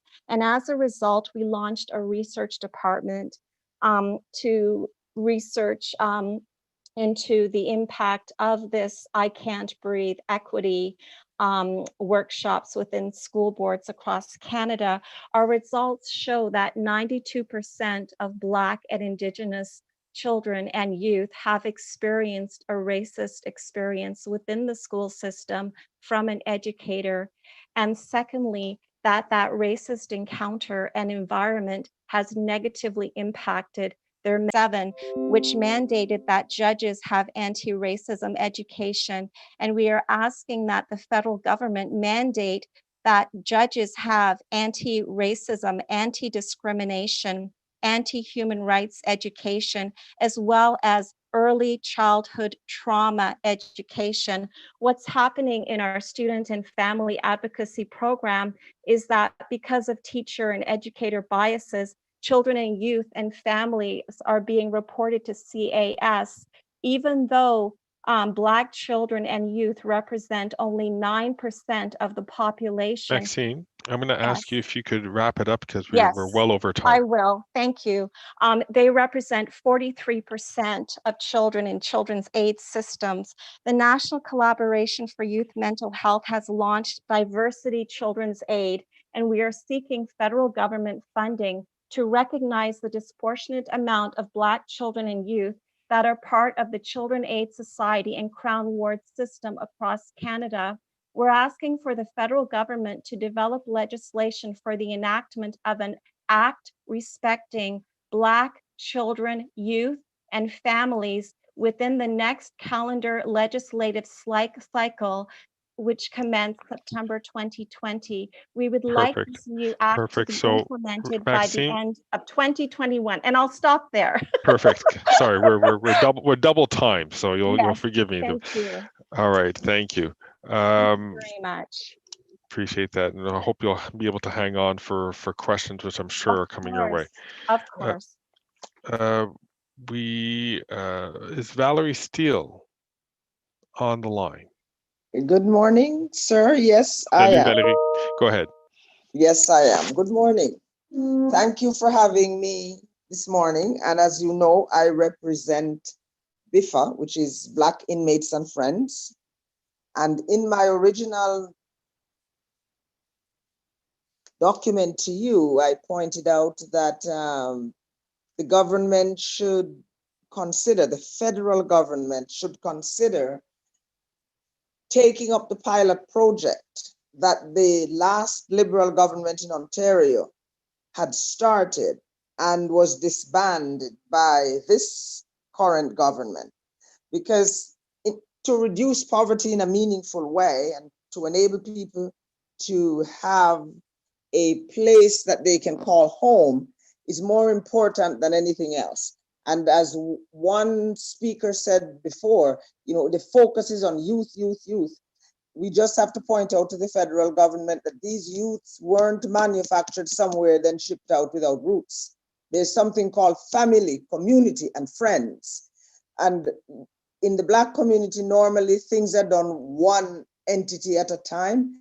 No, no, no. There can be a group of stuff happening, just as how we who volunteer our time for decades do a multiplicity of things to make our community better. We want to see that from the federal government. The federal government owes the Black community that, because we vote for you all the time, even sometimes when we're not supposed to. We've always supported you. So it's time for you to show us your hand. In addition to that, there is the decade, the 25 million for the decade of the African. CPAD has filed for 5 million of that 25 million. Everyone on this call knows that 5 million across Canada can't give you a legacy project. So we need more money to support that. Black Inmates and Friends is something that we have resurrected because upon the death of Dudley Laws, that was a passion with him, Black Inmates and Friends, to make sure that we can support in a cultural way inmates that are coming out of the system, because no one can look after us better than us.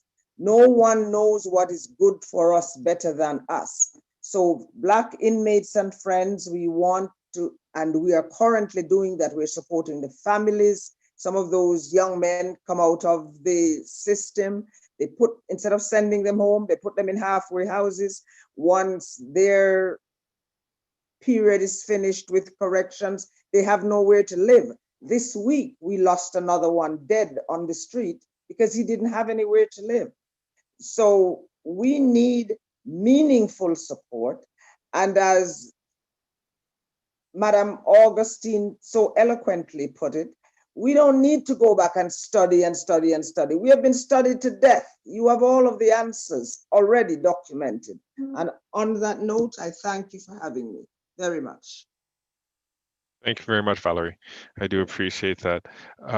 I know that one of the associations cannot attend this panel, or we just contacted them, but I'm most wondering is Kathy McDonald from the Peel District School Board here to join us? No, and there is one more organization that's going to join our next panel, so we'll leave it there, and we will now open up for questions. So if I could ask once again if the parliamentarians could raise their blue hand, and from there we'll be able to put forward some questions. Let's start off with Jeff Reagan. Jeff? Thanks very much, Greg. I wanted to ask Maxine Awadella if you could talk some more about what your experience with neutralizing learning environments. What are the best practices? What works? Thank you very much. What we found has worked so far is we are doing holistic workshops on a weekly or bi-weekly basis. So we're not just aiming this at students or Black students or white students, we're aiming it at entire classrooms. Because what happens is we need them to be educated together so that they can move forward together. And that neutralized learning environment can represent a neutralized society. So the educators, the teachers are part of the workshop. All students from all diversities, races, and cultures are part of the workshops.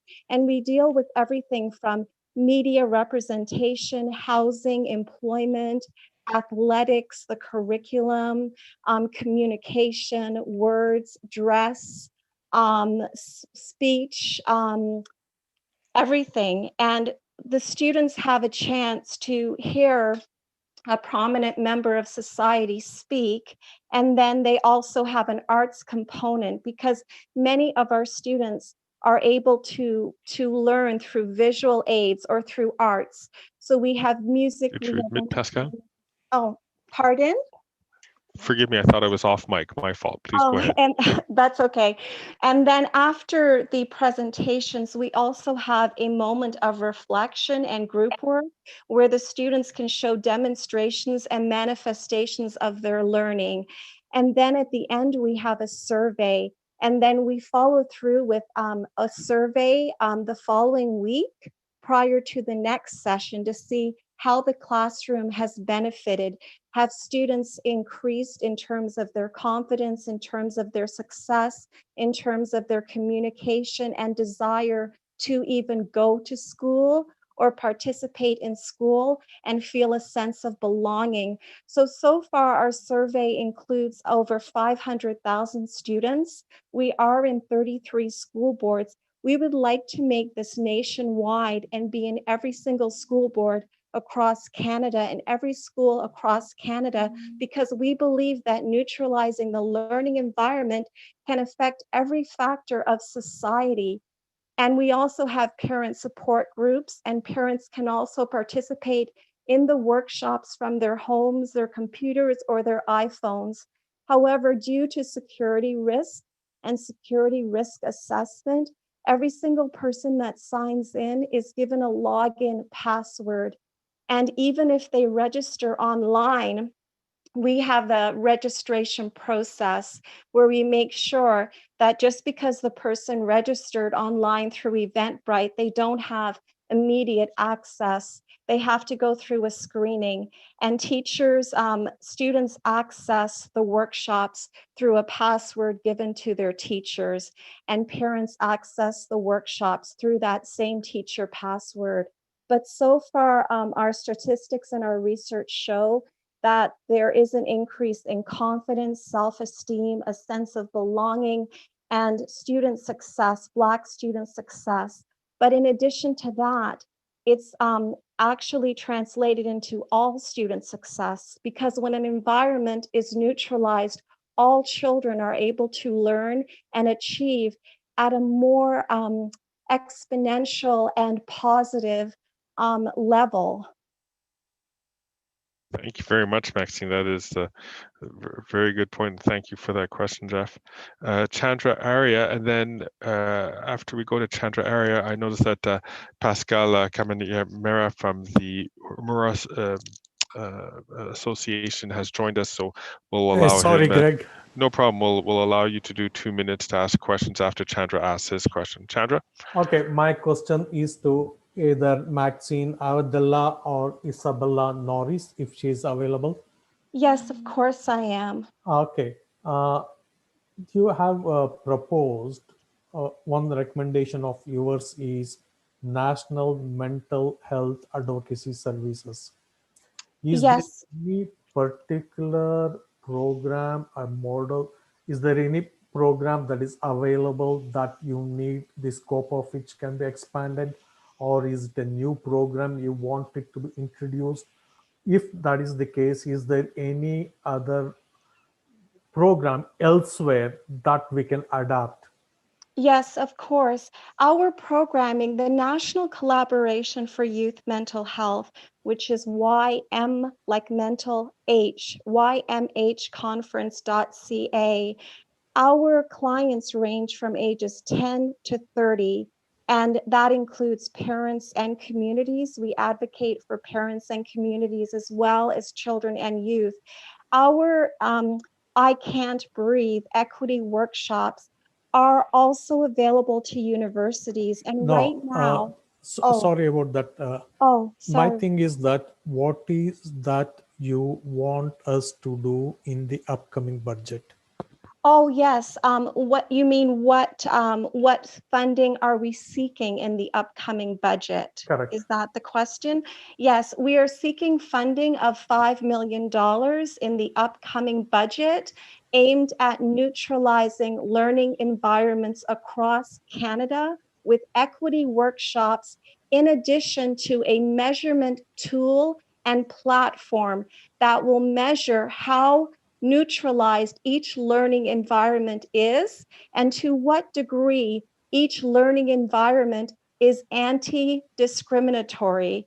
So it would allow us to, 1, neutralize the environment, 2, measure it, 3, provide data analysis to the public, and 4, implement programming.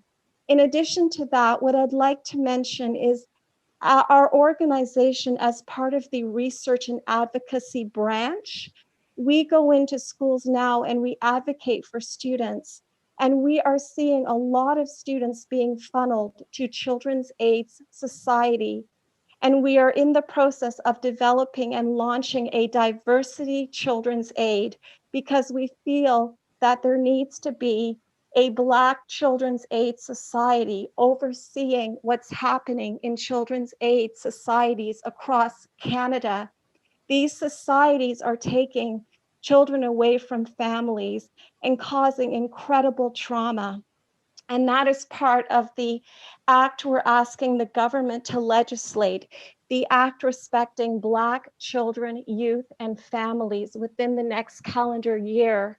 To properly launch Diversity Children's Aid, we are seeking $10 million in funding. And we would like to collaborate with as many organizations across Canada as possible. We feel we're the best organization because we have been involved in diverse youth mental health for the past 18 years. And what's happening in schools now, we have been advocating for 18 years. So we have the relationships, we have the data, we have the expertise. Thank you again, Maxine. Before we go to more questions, I want to offer an opportunity to the Shmura Association to make a presentation. This will be Pascal Kanyamera. Pascal?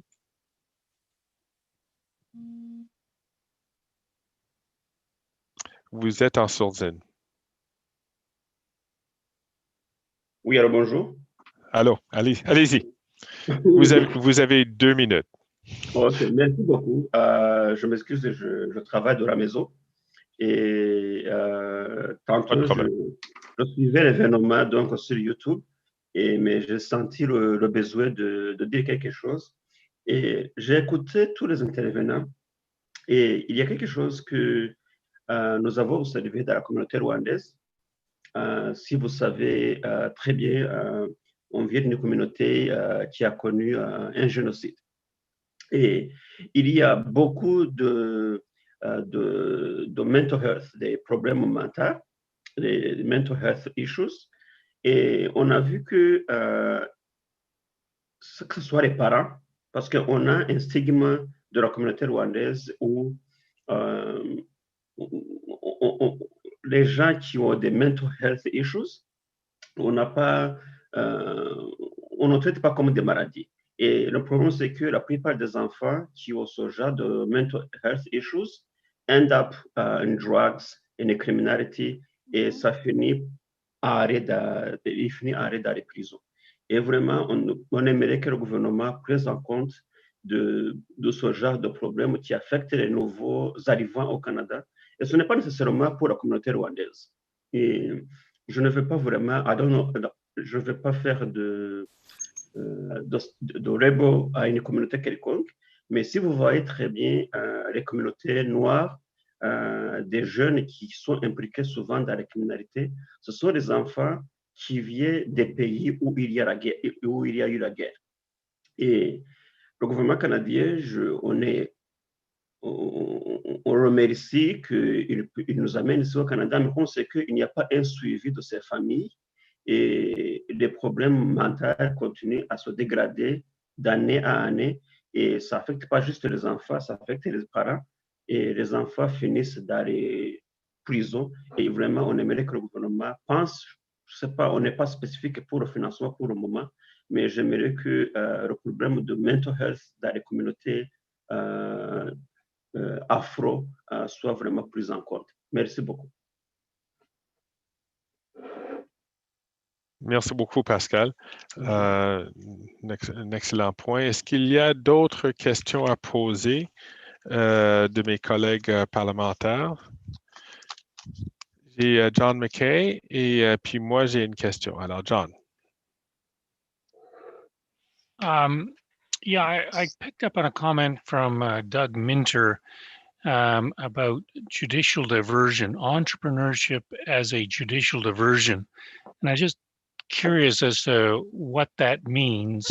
It's not a concept that I'm familiar with. Doug, you're on mute.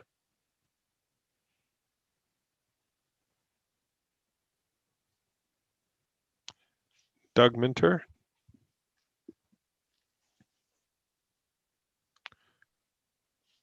Well, we're going to hold that question for a second there, John. We'll get to Sure. Doug, but that is a very good question, one that I noticed as well. I have a question for Jean Augustine, and as well as Jean and a couple of other folks this morning have raised the importance of the CPAD. Jean, I was wondering if you could talk about not only the Jean Augustine chair, but what does CPAD represent, and how that would be, how you would see the funding or a statement from our government in the next budget to support CPAD. Thank you, Greg. I think there would be others who have worked on this and who have been part of the research and the compilation of the documents presented, who can speak a little bit with more clarity than I can. But in a general way, I think what CPAD, what you can indicate by the support of the work of CPAD and the recommendations that they've put forward is that in this year, or in this decade for people of African descent, the legacy that you as a government has left to the community is this institute, this setup, this collaborative way of working across the country. I think that when we report at the end of the decade, when we report at the UN level and at other levels as to what Canada has done and what the influence that Canada, that CPAD has left, in terms of legacy to Canada, that we can point at something tangible, some way in which we have invested and our investment is now showing up in various ways, that these are legacies that has been left to us as a result of that investment. And I think in this, and I keep talking about the urgency of now, that we have 4 more years to complete that. I'm sure your bureaucrats have started writing up your reports to the UN on what you have accomplished as a result of signing on to that document. But I think we need to see the dollars flow, that there's support for this really wonderful research that is done across the country with academics and partnership with communities, community organizing, coming up with recommendations and laying out something that could be an institute that would set out for us a way to bring all these pieces we're talking about together in a national way, and that this government can have credit for what they've done in this in this decade for people of African descent. I think we can't let it go by, and we cannot let all that work that has been done, these questionnaires and people who spend endless hours working with your bureaucrats and throwing things back and forth, that we have to reach the point where we have to say, and I'll be crass here, let's shit or get off the pot. I'm wondering if we could have that as a pull quotation during our report. Thank you very much, Jean. I have a couple of other questions, but I'm just wondering, okay, I think Chandra, Arya, and John McKay, your questions have already been asked? Because then I have a couple more questions if I could. Greg, my question's been asked, but my answer has not been obtained, and I see Doug Minter is back on the line. Doug. Yes, sorry about that. I was on a call. Sorry. No problem. So, Doug, the question was the link between criminal diversion program, justice diversion programs, and entrepreneurship, and if you could flesh that out a little bit more. Yeah, so in the States, I'm originally from Tennessee, so I've been in Canada about 2 years. One of the things that we did in the States was second chance programming with prisoners. And we were also able to influence local courts to allow entrepreneurship, membership in like a youth entrepreneurship academy as a judicial diversion.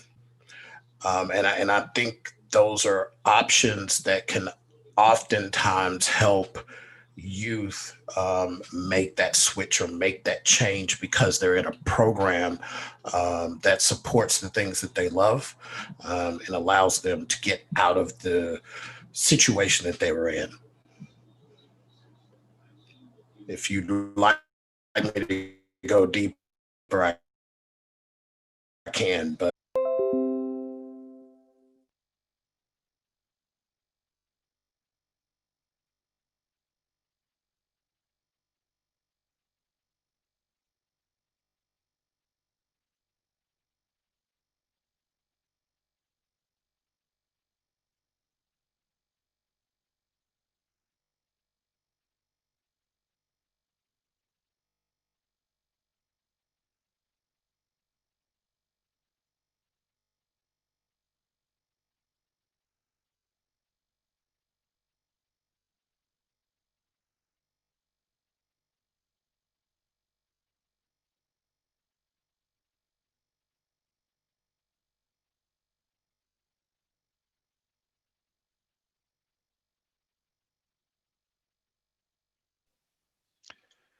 Merci beaucoup de votre patience et bienvenue aux consultations prébudgétaires du Caucus des parlementaires des Noirs. Aujourd'hui, on a déjà participé à 2 sessions très intéressantes avec des témoignages vraiment approfondis. Alors, j'espère qu'on va continuer dans la même veine. Aujourd'hui, pour la dernière panel qu'on a pour les comparutions aujourd'hui, on a plusieurs groupes. Je vais les nommer. Tout d'abord, nous avons le caucus des employés noirs du fédéral, Sian Foyne, qui va faire une présentation. Nous avons aussi Warren Salmon de First Fridays. Nous avons Paul Bailey du Black Health Alliance. Husoni Raymond from Black Lives Matters Foundation. David Shimke, from the Canadian Commission for UNESCO. Nicole Baptiste de la Mosaïque interculturelle. Patricia Asabe de Louvila Marketing. On a Jean-Marie Guerrier, Black History Ottawa. Duff Conacher from Democracy Watch. Et nous avons 2 autres ajouts. On a Floydine Charles Friedel from the Caribbean African Canadian Social Services. Et pour terminer, nous avons Abiola Afolabi de Black Canadians for Cultural, Educational and Economic Progress. Alors, avec ça, on va commencer avec Sian Foyne. Sian, are you on the line? Yes, hello, good morning. Do you have me? We do have you on the line. We don't have you visually, though. Oh, that's okay. Just got a few things going on here. So good morning, everybody. Thank you for all the parliamentarians for inviting us. I'm Sian Foyne. I am with the Federal Black Employees Caucus. That is a group of federal Black employees who are specifically set up to deal with issues and concerns that we have around anti-Black racism in the federal public service. Our principal objectives at the current time are dealing with issues around Black mental health for employees. And also we are engaging in a lot of work recently around central coordination of anti-Black racism initiatives within the federal public service. So I know that everybody is very limited for our time. We are in a curious position where we are actually employees of the Federal Public Service. And we're in doing that, we're in a bit of an advocacy space also. So that presents some very difficult issues around legality and things like that. I think it's a lot of people on this call that understand the difficulties and the dangers of that space. So right now, what we're sort of looking to simple objectives and any sort of support, guidance, direction, policy,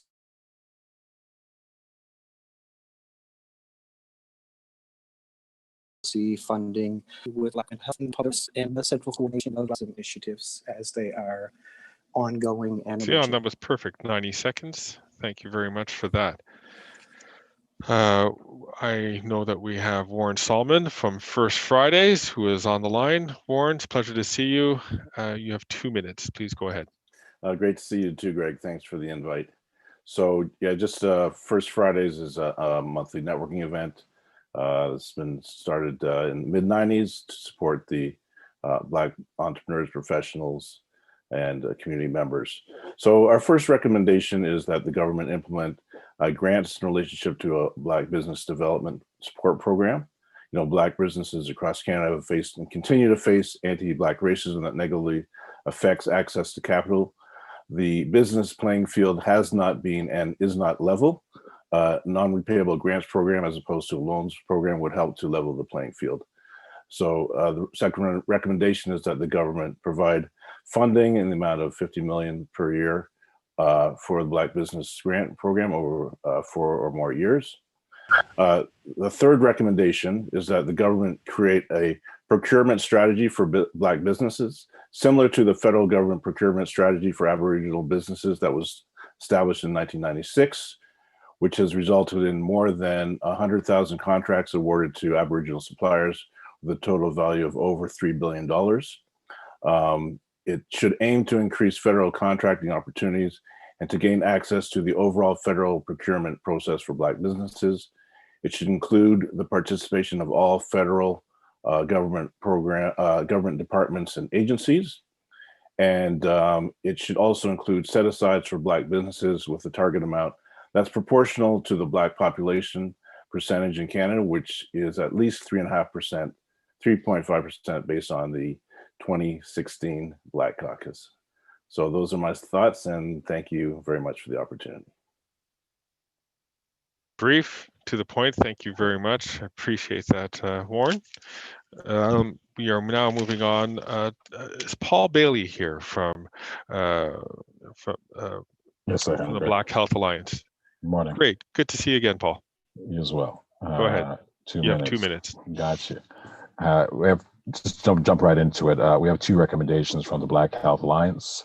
The first being that the government of Canada allocate $50 million over 5 years to establish a new program through the Public Health Agency of Canada to advance regional strategies to build and implement activities to improve the health and well-being of Black population. The second being a recommendation that the government of Canada allocate $100 million over 10 years, a similar amount to Indigenous populations, to create a specific and targeted Black Health Research Fund through the Canadian Institute for Health Research, in collaboration with, community groups like CPAD that is in development.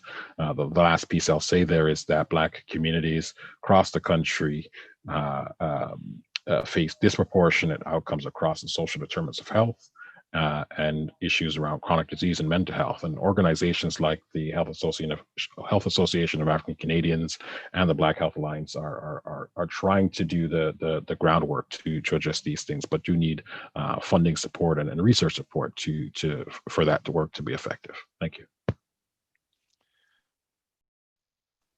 Thank you very much, Paul. That was very brief. I just want to make sure in my notes, and it could be my error, on your first recommendation, I had $15 million over 3 years, but you said $15 million over 5? I might have softened it up. Let's leave the 3 in there then. All right. Fair enough. Good stuff. Thank you. We have, I hope, Husoni Raymond from Fredericton's Black Lives Matter. Fredericton? Husoni, are you there? We'll come back to Husoni in just an instant. I hope, have Mireille, une grande personne de ma communauté, Mireille Apollon, ou David Shimke de la Commission canadienne de l'UNESCO.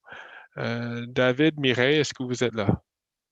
Hi, I'm sorry, Greg. It's just David. All right. But I would just like That's to all mention right, David. Good enough. I think Mary will be joining you on Wednesday, but we're just here as observers, so we don't have a spoken input, but thanks very much.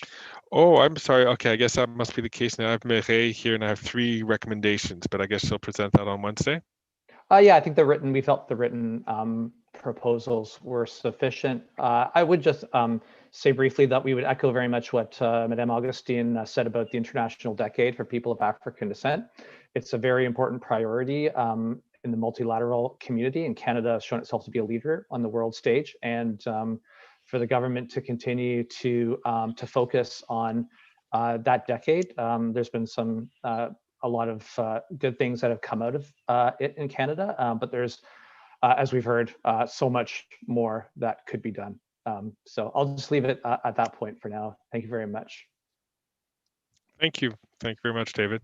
I have Nicole Baptiste ou Ludmila Alliance de Mosaïque interculturelle. Est-ce que vous êtes là? Ou est-ce qu'il y a un représentant ou représentante de Mosaïque interculturelle? Bon, nous allons procéder à Patricia Asabe de Louvilla Marketing. Patricia Asabe from Louvilla Marketing.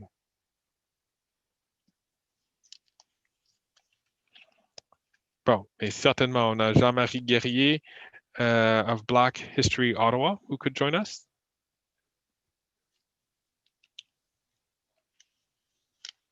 I know that some of our folks are just calling to see if anybody's having some technical issues. Duff Conacher from Democracy Watch. I think I saw Duff on the screen. There you are. Duff, if you want to unmute yourself, you have 2 minutes. Thank you very much for this opportunity to present. In the application we put forward, Democracy Watch put links to 3 different news releases and presenting 3 different big ideas. 2 of them I'm not going to focus on. They are simply to stop lending and investment from the government to businesses that are not sustainable and job creating. And secondly, to ensure all big businesses are paying their fair share of taxes. But the one I want to focus on is specifically a news release that we put out in September when the Black Entrepreneurship Loan Fund was introduced, with possible up to $160 million over 4 years flowing into that fund. And the news release was a critique of that amount, first of all. Based on the census with Statistics Canada, the fund should be at least $600 million over 4 years if you are aiming to have it represent the demographics and percentage of the population in Canada. But more importantly, that would still be a small slice of the outstanding small business loans by Canada's big banks and other financiers at the end of 2019, which totaled $13.4 billion. And that is just outstanding loans. It's actually 12 times higher in terms of the lines of credits that are approved by the banks. And a much better way to deal with this problem, as opposed to the government throwing money at it and the banks committing maybe up to 120 million, it's not even clear they're going to commit that much, is something that Democracy Watch and the Canadian Community Reinvestment Coalition, which is made up of 140 organizations representing 3.5 million Canadians, and more recently 95,000 people from across Canada have called for this through a petition and letter writing campaign. And that is to enact the same measures that the US applied to banks more than 40 years ago, including measures that apply to the US banks that 4 of Canada's big 6 banks own. As a result of these measures, trillions of dollars of lending and investment from banks and other financial institutions have flowed just since 1996 to visible minority entrepreneurs and low-income communities across the US. In Canada, that would mean hundreds of billions of dollars would flow to entrepreneurs. And also the measures require the banks to track the number of people who apply for small business, small farm, and home mortgage loans by race, gender, income level, and neighborhood, and then require the banks to disclose how many are approved and how many are rejected by each category. And that reveals racism and discrimination in banking every single year. And the banks are required to take corrective measures, which is where the trillions of dollars have flowed from. This will stop banking discrimination much more effectively than setting up an entrepreneurship loan fund, and will hold the banks accountable for the wrongdoing that occurs daily with the discrimination and racism in banking across Canada. It's a systemic change. The US made it more than 40 years ago. 4 of Canada's big 6 banks have to follow it. Sure. And 95,000 Canadians and 140 citizen groups want these measures put in place in Canada. And I'm happy to answer any questions about them. Thank you, Duff. And 2 minutes or 4 minutes goes by really quickly. So thank you very much for that. We have as well Floydine Charles Friedel from the Caribbean African Canadian Social Services. Floydine, are you on the panel? Yes, I am. Good morning. Please go ahead. You have 2 minutes. Thank you very much. I would like to say I don't need to further articulate what was so eloquently spoken by the Honorable Dr. Jean Augustine and Valerie Steels, except to add that I would propose a $25 million amount in the and the third piece is I would encourage a $480 million allocation. I know it sounds like a lot, but when we calculate the disproportionality of African descent of present this area, federal consider a Black mandated B3 funding framework similar to what the City of Toronto is looking like, that is targeted funding for organizations that are Black-led, Black-serving, and Black mandated, and that this funding scheme would position organizations in a place of strength to tackle future crises in our communities and sustain and build on the work that has already been done and address the needs, the ongoing and ever escalating needs of people of African descent in this country. It's an opportunity for the government to show some leadership and support around this work by developing a framework such as this that has funding that Black organizations serving our communities across the country can access over the long term. I am complete. Thank you very much. Excellent. Indeed you are, and on time, which is just so appreciated. Thank you for doing so. Abiola Afolabi, are you there on the line?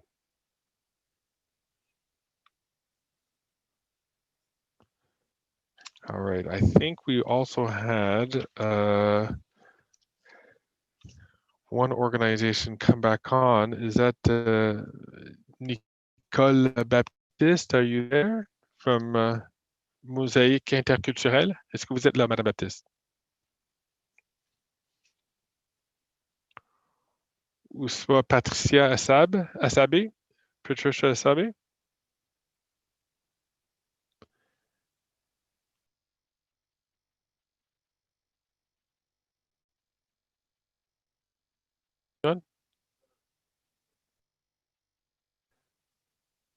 Bon, alors, with that then, why don't we go to questions? The first question I have here is from Chandra Arya. Chandra, please go ahead. Thanks, Greg. My question is to the Federal Black Employee Caucus. Sean, you mentioned that you want Black public servants have access to mental health expert with specific knowledge of Black experience in Canada. I would like to know, is there any other place under any other jurisdiction that we have dedicated health experts, mental health experts with this particular background from where we can learn and adopt what can be done at the federal service level? Not currently to my knowledge. I know that we've started some research on that. We have been working with, looking up with some folks here in Ottawa, as well as, just doing the general research. We know from some of the experiences that we've seen, we can't access those services through the mental health services through the Employee Assistance Program for the federal public servants. We are doing that research work as we speak, and we'd be happy to feed to you what we come up with from that. Okay, thanks. Quickly, the second recommendation you mentioned is that centralized coordination of initiatives in hiring and retention. What is that exactly you're proposing for this budget?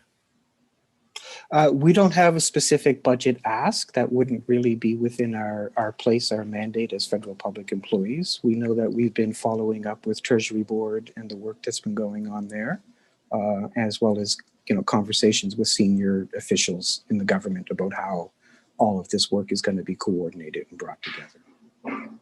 Thank you. Thanks. You're welcome. Thank you. Thank you, Chandra. I also have a question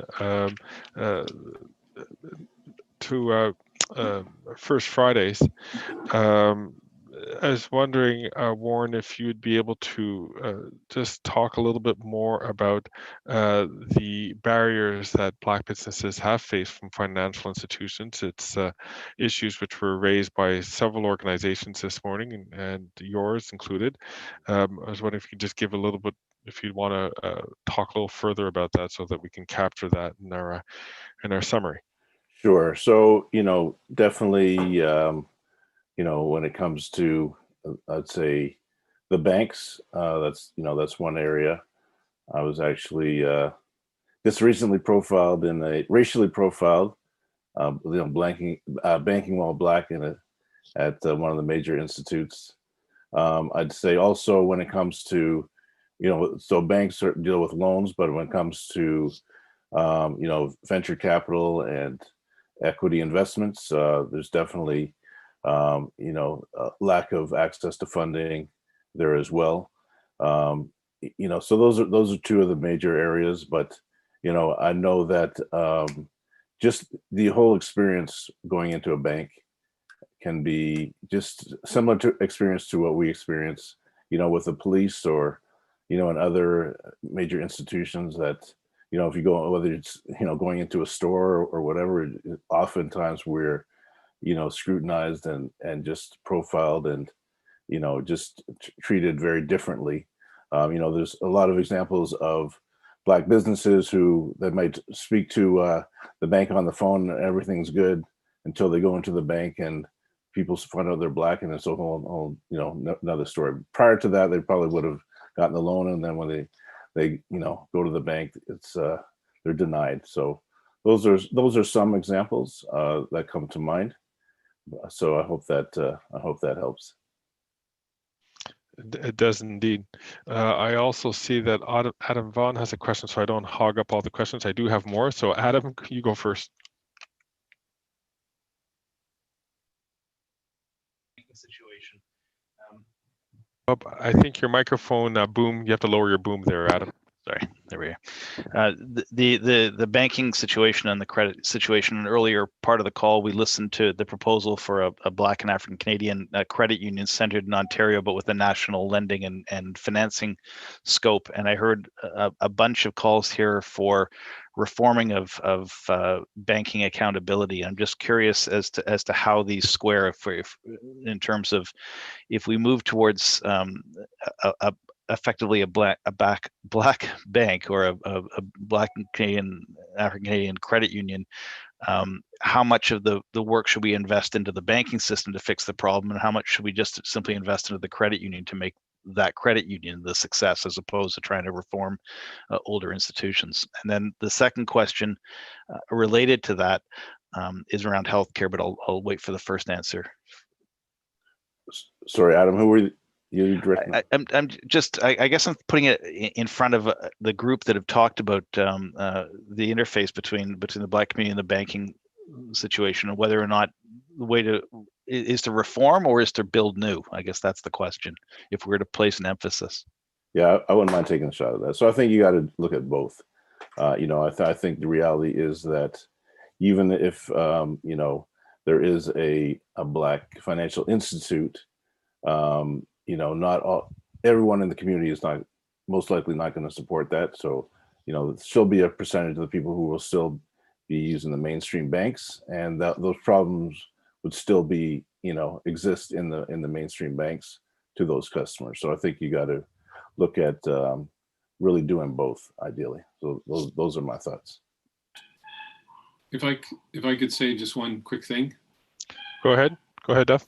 Duff Conacher here.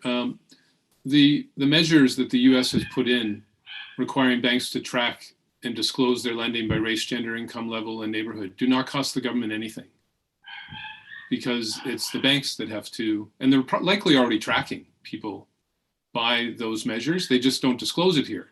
But our big six banks own 4 banks in the US, have owned them for decades, and have had to follow these measures in the US for those decades. So they know how to do it, and they can do it easily, and the disclosure could start very soon.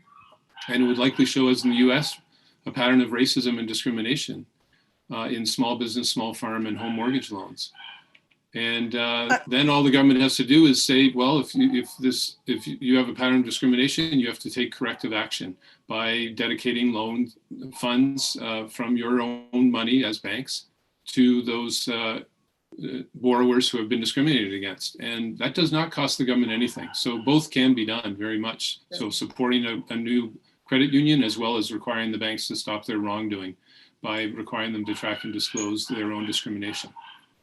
We do it in many other areas. So, can I say something as well? So, having lived in the US for 19 years, I do want to say that has not worked. They do disclose information, and still there's redlining, still there's discrimination. Blacks in the US are the most unbanked people in the US, not to mention the fees that generally cause them. They're the ones that utilize payday loans because of those things. So it's imperative that we have an alternate banking system. It's also imperative that the support for Black entrepreneurs through funding is allocated as well, because you need both hand in hand to work. The US has a great model of doing that, but it hasn't been working. And we see that throughout Black Lives Matter. That's part of the reason we're having it. So that hasn't really worked. I'd like to jump in here, if you will, Greg, too, as well. Is that okay? Go ahead, Ben. All right, thanks for the opportunity. I did mention earlier when I talked about AI and machine learning and that sort of, and profiling that goes in the back end with that. I am totally in agreement with Warren in the statement that he made. You get all this pre-approval and all of that is all set up until you show up at the bank. But in the future, what we're talking about right now is the fact that AI would be able to profile you prior to you even showing up. And so those initial privileges that we have of actually getting our voice in or applications in and getting those pre-approvals may even reduce further if something isn't done about AI, because AI would profile right from the beginning and would make it really difficult for you to even have a foot in the bank. So I think some form of regulation and some form of attention needs to be placed at the bank level that comes from the federal level right down to every small bank, including credit unions, around profiling. I've experienced the same. I mean, I've got everything, all the documentation I needed to put in, going in there. And then finally, at the end of the day, you just don't qualify for one flimsy reason or the other. Thank you. I think we've all been there. Rustam, you want to add to this conversation? Yeah, just quickly onto what Duff is referring to is the Community Reinvestment Act in the US. It was enacted in 1977, and it has created, he's correct, probably trillions of dollars which can be invested. I don't know how and the execution has been, but it is an opportunity that certainly merit looking at a little bit further, because it has done, despite the other comments, it has done some work in creating a sense of capital. So I would suggest that would be something to investigate a little further. Thank you, Rustam. This is obviously good. Can I quickly say something? Sure, Maxine, and then I just want to give notice to Floydine that I have a question coming for her. So Maxine. Thank you so much. This is very quick. When CERB happened, I know that many Black charities had applied to their bank, to CERB through their bank, and they were told that registered charities could not apply. This was untrue, and we had a meeting with the bank and took them to task on this because charities and not-for-profits were eligible as long as you had filed a T2 tax return. So you're right, there is some systemic discrimination practices within big banking. And if you don't know your rights, you don't know what the loan criteria are, then you are locked out of that, and it does negatively impact your business. So you need to ask those questions, and we need to hold the banks accountable. Thank you. Super. And just for clarification, Maxine, are you referring to the Canadian Emergency Response Benefit, or are you talking to the Canadian, the benefit that we provided to banks, to businesses, in terms of the loan, the forgivable loan that we, or partially forgivable loan that we offered? Yes, my apologies. It was CEBA. Thank you. CEBA. Thank you. No problem. I just wanted to make sure. I have a question for Floydine. Floydine, you talked about the funding for B3 organizations that happens in Toronto. This is a very interesting model. I was wondering if you could talk further for the benefit of the folks who are taking our notes and scoping our recommendations. It has not, MP Fergus, it has not yet happened. It was a deputation that a number of Black-led, Black-serving organizations made to City Council as this was proposed as a recommendation, and certainly under the Confronting Anti-Black Racism Unit, and I forget the other body, but the idea would be that there is a framework that is developed for B3 organizations, as we're called, that has this funding available, that is secure, that addresses all of the disproportionalities that we have seen since we have been in this country for centuries. And instead of, for example, let's give a concrete example with what happened with CERB. $350 million was allocated to address the pandemic. We advocated across this country to ask for a dedicated pool of money specifically for people of African descent, understanding even before the data was released publicly, the disproportionality around how Black communities across this country were affected. And so when you have a fund that allows our organizations to move from grassroots work and receiving funding for $5,000 to $45,000 and nothing that can sustain the work, we need to think about a model and a framework that supports that on an ongoing way. So the idea, it creates more sustainable structures across the country. It allows space for more B3 organizations to move from being incorporated to having charitable status. It moves us to being in a place where we could influence policy and research and do more community-based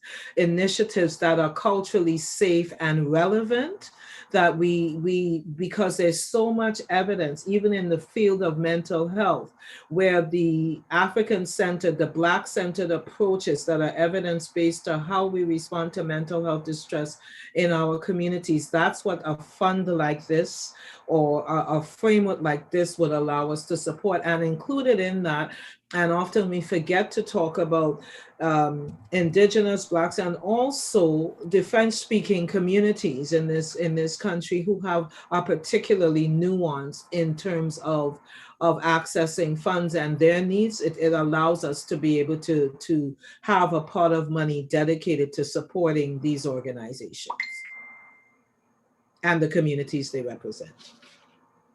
So I see that we have 4 more hands up. I just want to note that we've had one invited panelist who wasn't able to attend earlier, who has just joined us.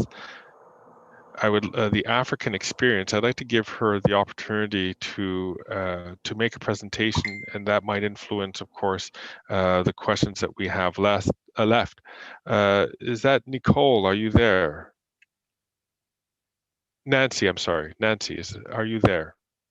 Yes, I am here. Perfect, Sorry. Nancy. So I'm gonna we have 2 minutes for you to make a presentation, and after 1 minute, I'm just gonna lift up my hand to let you know that you have 1 minute left. All right? All right. Please go right ahead. So my name is Nancy.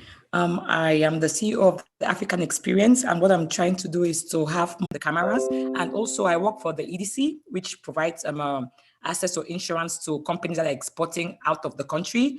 I don't know how many Black people are aware that these services are there and how much funds we have to be able to do these services so that the EDC can help, because we need to export out of the country, whether clothes or any other craft, then it can come to insure. But if we don't start from the basics of even having the money to where they can even assist Black exporters trying to export out of the country.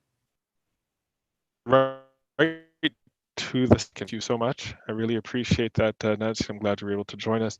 I'm certain Ben Akoff will have that as part of this conversation, that recommendations that we're providing dollars to support the building of regional strategies that help to advance both the urgent and long-term work that's required to address disproportionate levels of impact around health and well-being.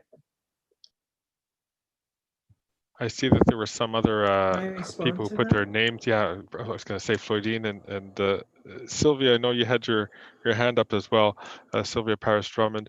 But Floydine, or why don't you go first, and then we'll go to Sylvia next. Yes, thank you. So in addition to that, when we talk back to the B3 funding, it's also about getting resources to pay mental health professionals well. What we're seeing is that in our communities, it's very hard to attract people to work in community-based organizations around addressing and looking at mental health interventions, because hospitals and the school boards are paying MSWs or clinicians way more than the funding envelope is for that's in community, and that's creating a barrier because we're not able to retain and select people who will stay. So there is a significant disparity in the amount that community-based organizations are funded to over like $30,000, $40,000 in salary. And so it's not only about that, MP Vaughn, but it's also about even having the clinicians to work in the communities with these interventions, because not everybody's situation is such that they need to go to a hospital. They can access some of these mental health supports in community, but we need to also think about resources and training and the expansion of building a pool and more Black professionals who will want to work in communities, and that the salaries are comparable. So just to unpack that a little bit. So if you're a public health nurse and focused in on community care and preventative strategies, which is one of the ways with nurse practitioners in particular are deployed, the institutional pay into a community or a general serving center, such as a regional hospital or a more established municipal healthcare clinic, because the pay differential is so much higher than working in the community, the individual makes the rational choice to acquire the salary as opposed to deploy into service. And so it's a top up that's needed in community-based Black-facing health service provision. Is that effectively? Yes, and it's to attract it, because when people become part of bureaucracies, they also subscribe to the philosophical approaches that may not be aligned with their own. Right. So the idea of keeping people in community who understand what it means to do the work in a particular way because they have the lived and living experience is also important, right? And that's, so you're absolutely right. Okay, well, thank you. Thank you for that. Sylvia, then Delisha, and then Andrea. Thank you, yes. I just wanted to add into this conversation a couple of things. I had mentioned in my conversation about an Afrocentric cost-benefit analysis approach, and so I just wanted to say a couple of aspects of that. So that proposes kind of a wealth, that the wealth exists, not just in dollars, but in other contributing ways of being. And it tries to negate the scarcity model that we can do sometimes when we're talking about addressing something and considering about what funding dollars in a particular program or to a particular area might be available. And so if we come at this from the approach of imagining what the contributions are that could have multiple impact, for one, and also thinking about it from the concept of the multiple things happening at the same time, whatever, right? So it's not either or, you know, we can slip into those too, I think, when decision making. And so the example I'll try to bring to is I talked about the national education strategy. So there'd be components of that that relate to public school system, post-secondary learning, informal, formal learning, lifelong learning. All of those things would be in the richness of that approach. And if we're thinking through it that way, if we use, for example, what we're talking about, having cooperatives, and lots of communities have deep experience with that. We certainly do with Marcus Garvey. We had the Marcus Garvey co-op in a number of our long-standing historical African Nova Scotian communities. And so that thinking about how that is, you know, an employment connect, and it's certainly having the dollars float within the community. Then there's also what we're talking about, folks, in terms of having best access to utilization of their money, whether it comes in from employment or entrepreneurships like that. I mean, so you can learn about financial literacy. You can learn about opportunities that can happen in the public school system, that can happen in a community, a community hall or community grassroots groups. So just very quickly, trying to plant the seeds for us thinking from at least multiple levels at the same time. So where are the cost benefits? How do we identify wealth? How do we not slip into scarcity thinking in comparison about we only got a couple dollars in this budget, we're going to do it here? And how do we really support collaboration and for effective change and sustainability, and from my policy knowledge world, so that policy change is really change, right? See those in all capital letters. This is, we do like speaking loudly to that. And so that we are going to turn the page in a different way of being, so that when we come, as we've been talking a lot in connection with the decade. So as we move, you know, closer to the possible close of the decade, because it could be extended, but as we move to the possible close of the decade, we're really very animated and excited about a legacy that really does speak to change, and from the leadership of the folks that are here on these calls with organizations and within government. I think we're kind of well poised for that, but really being open for what does sustainable change look like? And if we got there, how do we look back at it? Thank you. Design. Perfect. Thank you so much, Sylvia. I do appreciate that fulsome answer. Delisha Stelmach? Hi, thank you. Yes. I just wanted to raise a point. So I work with One Health Technology as well as WeSTEM Academy. One Health Technology is a primary virtual care platform, and what I'm seeing is a lack of engagement from the Black community. we're not in the spaces we need to be. And it's very important that there is funding and incentivization for organizations like companies to actually fund mental health strategies.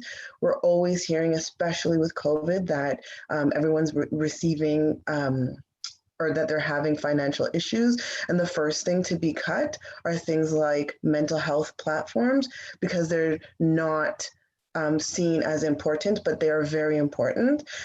Some of the barriers to access that we're seeing is, like I said, literal devices, and that digital gap is making it difficult for individuals to access our care and many other care models.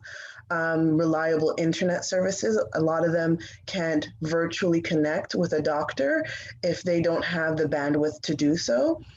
And then it's also important that we address the systemic issues when it comes to mental health. Yes, it would be great to have a lot more Black mental health healthcare professionals, but we have to identify that things like transgenerational trauma is not addressed within curriculum. So it doesn't matter who's delivering our care, they need to be educated in such a way that they understand that our culture, our diaspora, and the traumas that we've experienced as Black folk differs greatly from any other individual within Canada. And so we need to try to shape the framework in which mental health is delivered from every point of view. Thank you, Greg. Thank you very much, Lisa. I really appreciate that. And la mot de la fin, Andrea. Yes. What I wanted to say, one dimension that's missing is respect to the recognition of people, of immigrants and their training from other country that's in Canada. I work with immigrants all day long, and I see this issue. The government of Canada has been doing a pretty good job in helping new immigrants in partly. But two issues, there are many immigrants that have already come here. There's a lady that just was able to access training. She was a nurse in her home country, and she was a PSW for years. This was the first time, she's been in the country 11 years now, and this was the first time new immigrants can come and get some of these services quickly, but people that are already here with that training aren't getting it. Right? So a lot of programs are aimed at new immigrants, but there are people that were already here that doesn't have access. So I think the government needs to look at that as well.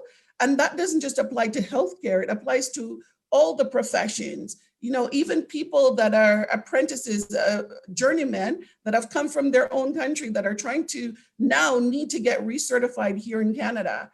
And one of the problems, and I see this with, with programs that are out there, is the government has these people one by one applying for programs, which depletes the community resources.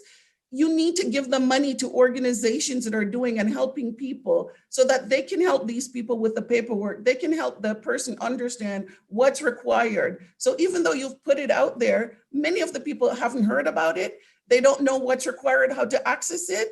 And it's also hard for them to fill out the paperwork to get it. Even employers complain to me about that some of them want to get apprentices, but the paperwork that it takes, this is a provincial issue, not necessarily your fault at the federal level, but it needs to be addressed as a cohesive problem. So what we tend to do is look at things in silos rather than looking at the whole ecosystem to support people. Yeah, there is a bit of a federal role for that, but the point is well taken, and I think it's an important one to raise. Thank you very much, Andrea, and thank you for all people who have participated today. If there were any success, any good thing that Black Caucus has ever done, it is entirely due to people like you who have taken the time to talk to us. We are very few, but when we go and we're used to be able to travel the country, now we travel virtually. It's in conversations that we have with you. It's in interactions which we have with you. It's reading the material and the research and your experiences that you brought to our attention that has allowed us to advocate for Black communities, for Black Canadians to the government and I think also doing a fair bit of public service education. So really appreciate your frankness, and we really appreciate your experiences that you've chosen to take that time to share with us. I'd like to thank my colleagues for participating on this call for this morning's panel. We are going to be organizing 2 panels tomorrow. So once again, if you'd like to, you could participate by joining the YouTube channel where we've been broadcasting this, live streaming this throughout this morning, and we'll be doing so again tomorrow. It will start at 8:30, end again at 11:30, and then there'll be an afternoon session, which will start at 1:30 and runs to 4:30. We are going to be taking all your submissions as well as your testimonies and the questions that have been asked here. And if you have additional information and you want to send it to us, please email it to us soon. We have a bright young researcher who is compiling and synthesizing everything that has been raised today. And we are going to be putting that all together. Alors, c'est très important de votre témoignage aujourd'hui. Vos comparutions, les documents écrits que vous avez partagés avec nous. Toute information que vous avez partagée avec nous va être reflétée dans notre compte-rendu qu'on va publier tôt dans le Nouvel An. On est vraiment, si j'avais dit ça en anglais, puis je le répète en français, si le caucus parlementaire des Noirs a eu aucun succès au cours des 5 dernières années, c'est grâce à vous. C'est grâce à des personnes comme vous qui ont partagé vos expériences, votre recherche, votre vécu avec nous. Et aussi, je dois vous dire, le fait que vous participiez, ça, c'est une indication que vous avez de l'espoir pour l'avenir. Et vous croyez qu'on peut bâtir un meilleur Canada. Moi, je le crois fermement. Je sais qu'il y avait des générations de personnes qui ont travaillé très fort dans le passé pour s'assurer qu'on peut jouir des bénéfices que nous partagions aujourd'hui. Mais ça, c'est grâce à eux, mais c'est grâce à vous qu'on peut bâtir un meilleur Canada pour l'avenir, pour les générations à venir. Alors, avec ça, je vous remercie de votre participation. On se reprend demain matin à 8h30. Vous pouvez participer par YouTube et j'aimerais remercier notre personnel, nos interprètes, les personnes des services techniques qui ont fait un travail exceptionnel pour rendre cette rencontre possible. Et j'ai hâte de partager avec vous le compte-rendu qui va être préparé tôt dans le Nouvel An. Alors, d'ici là, on se verra demain matin. Merci.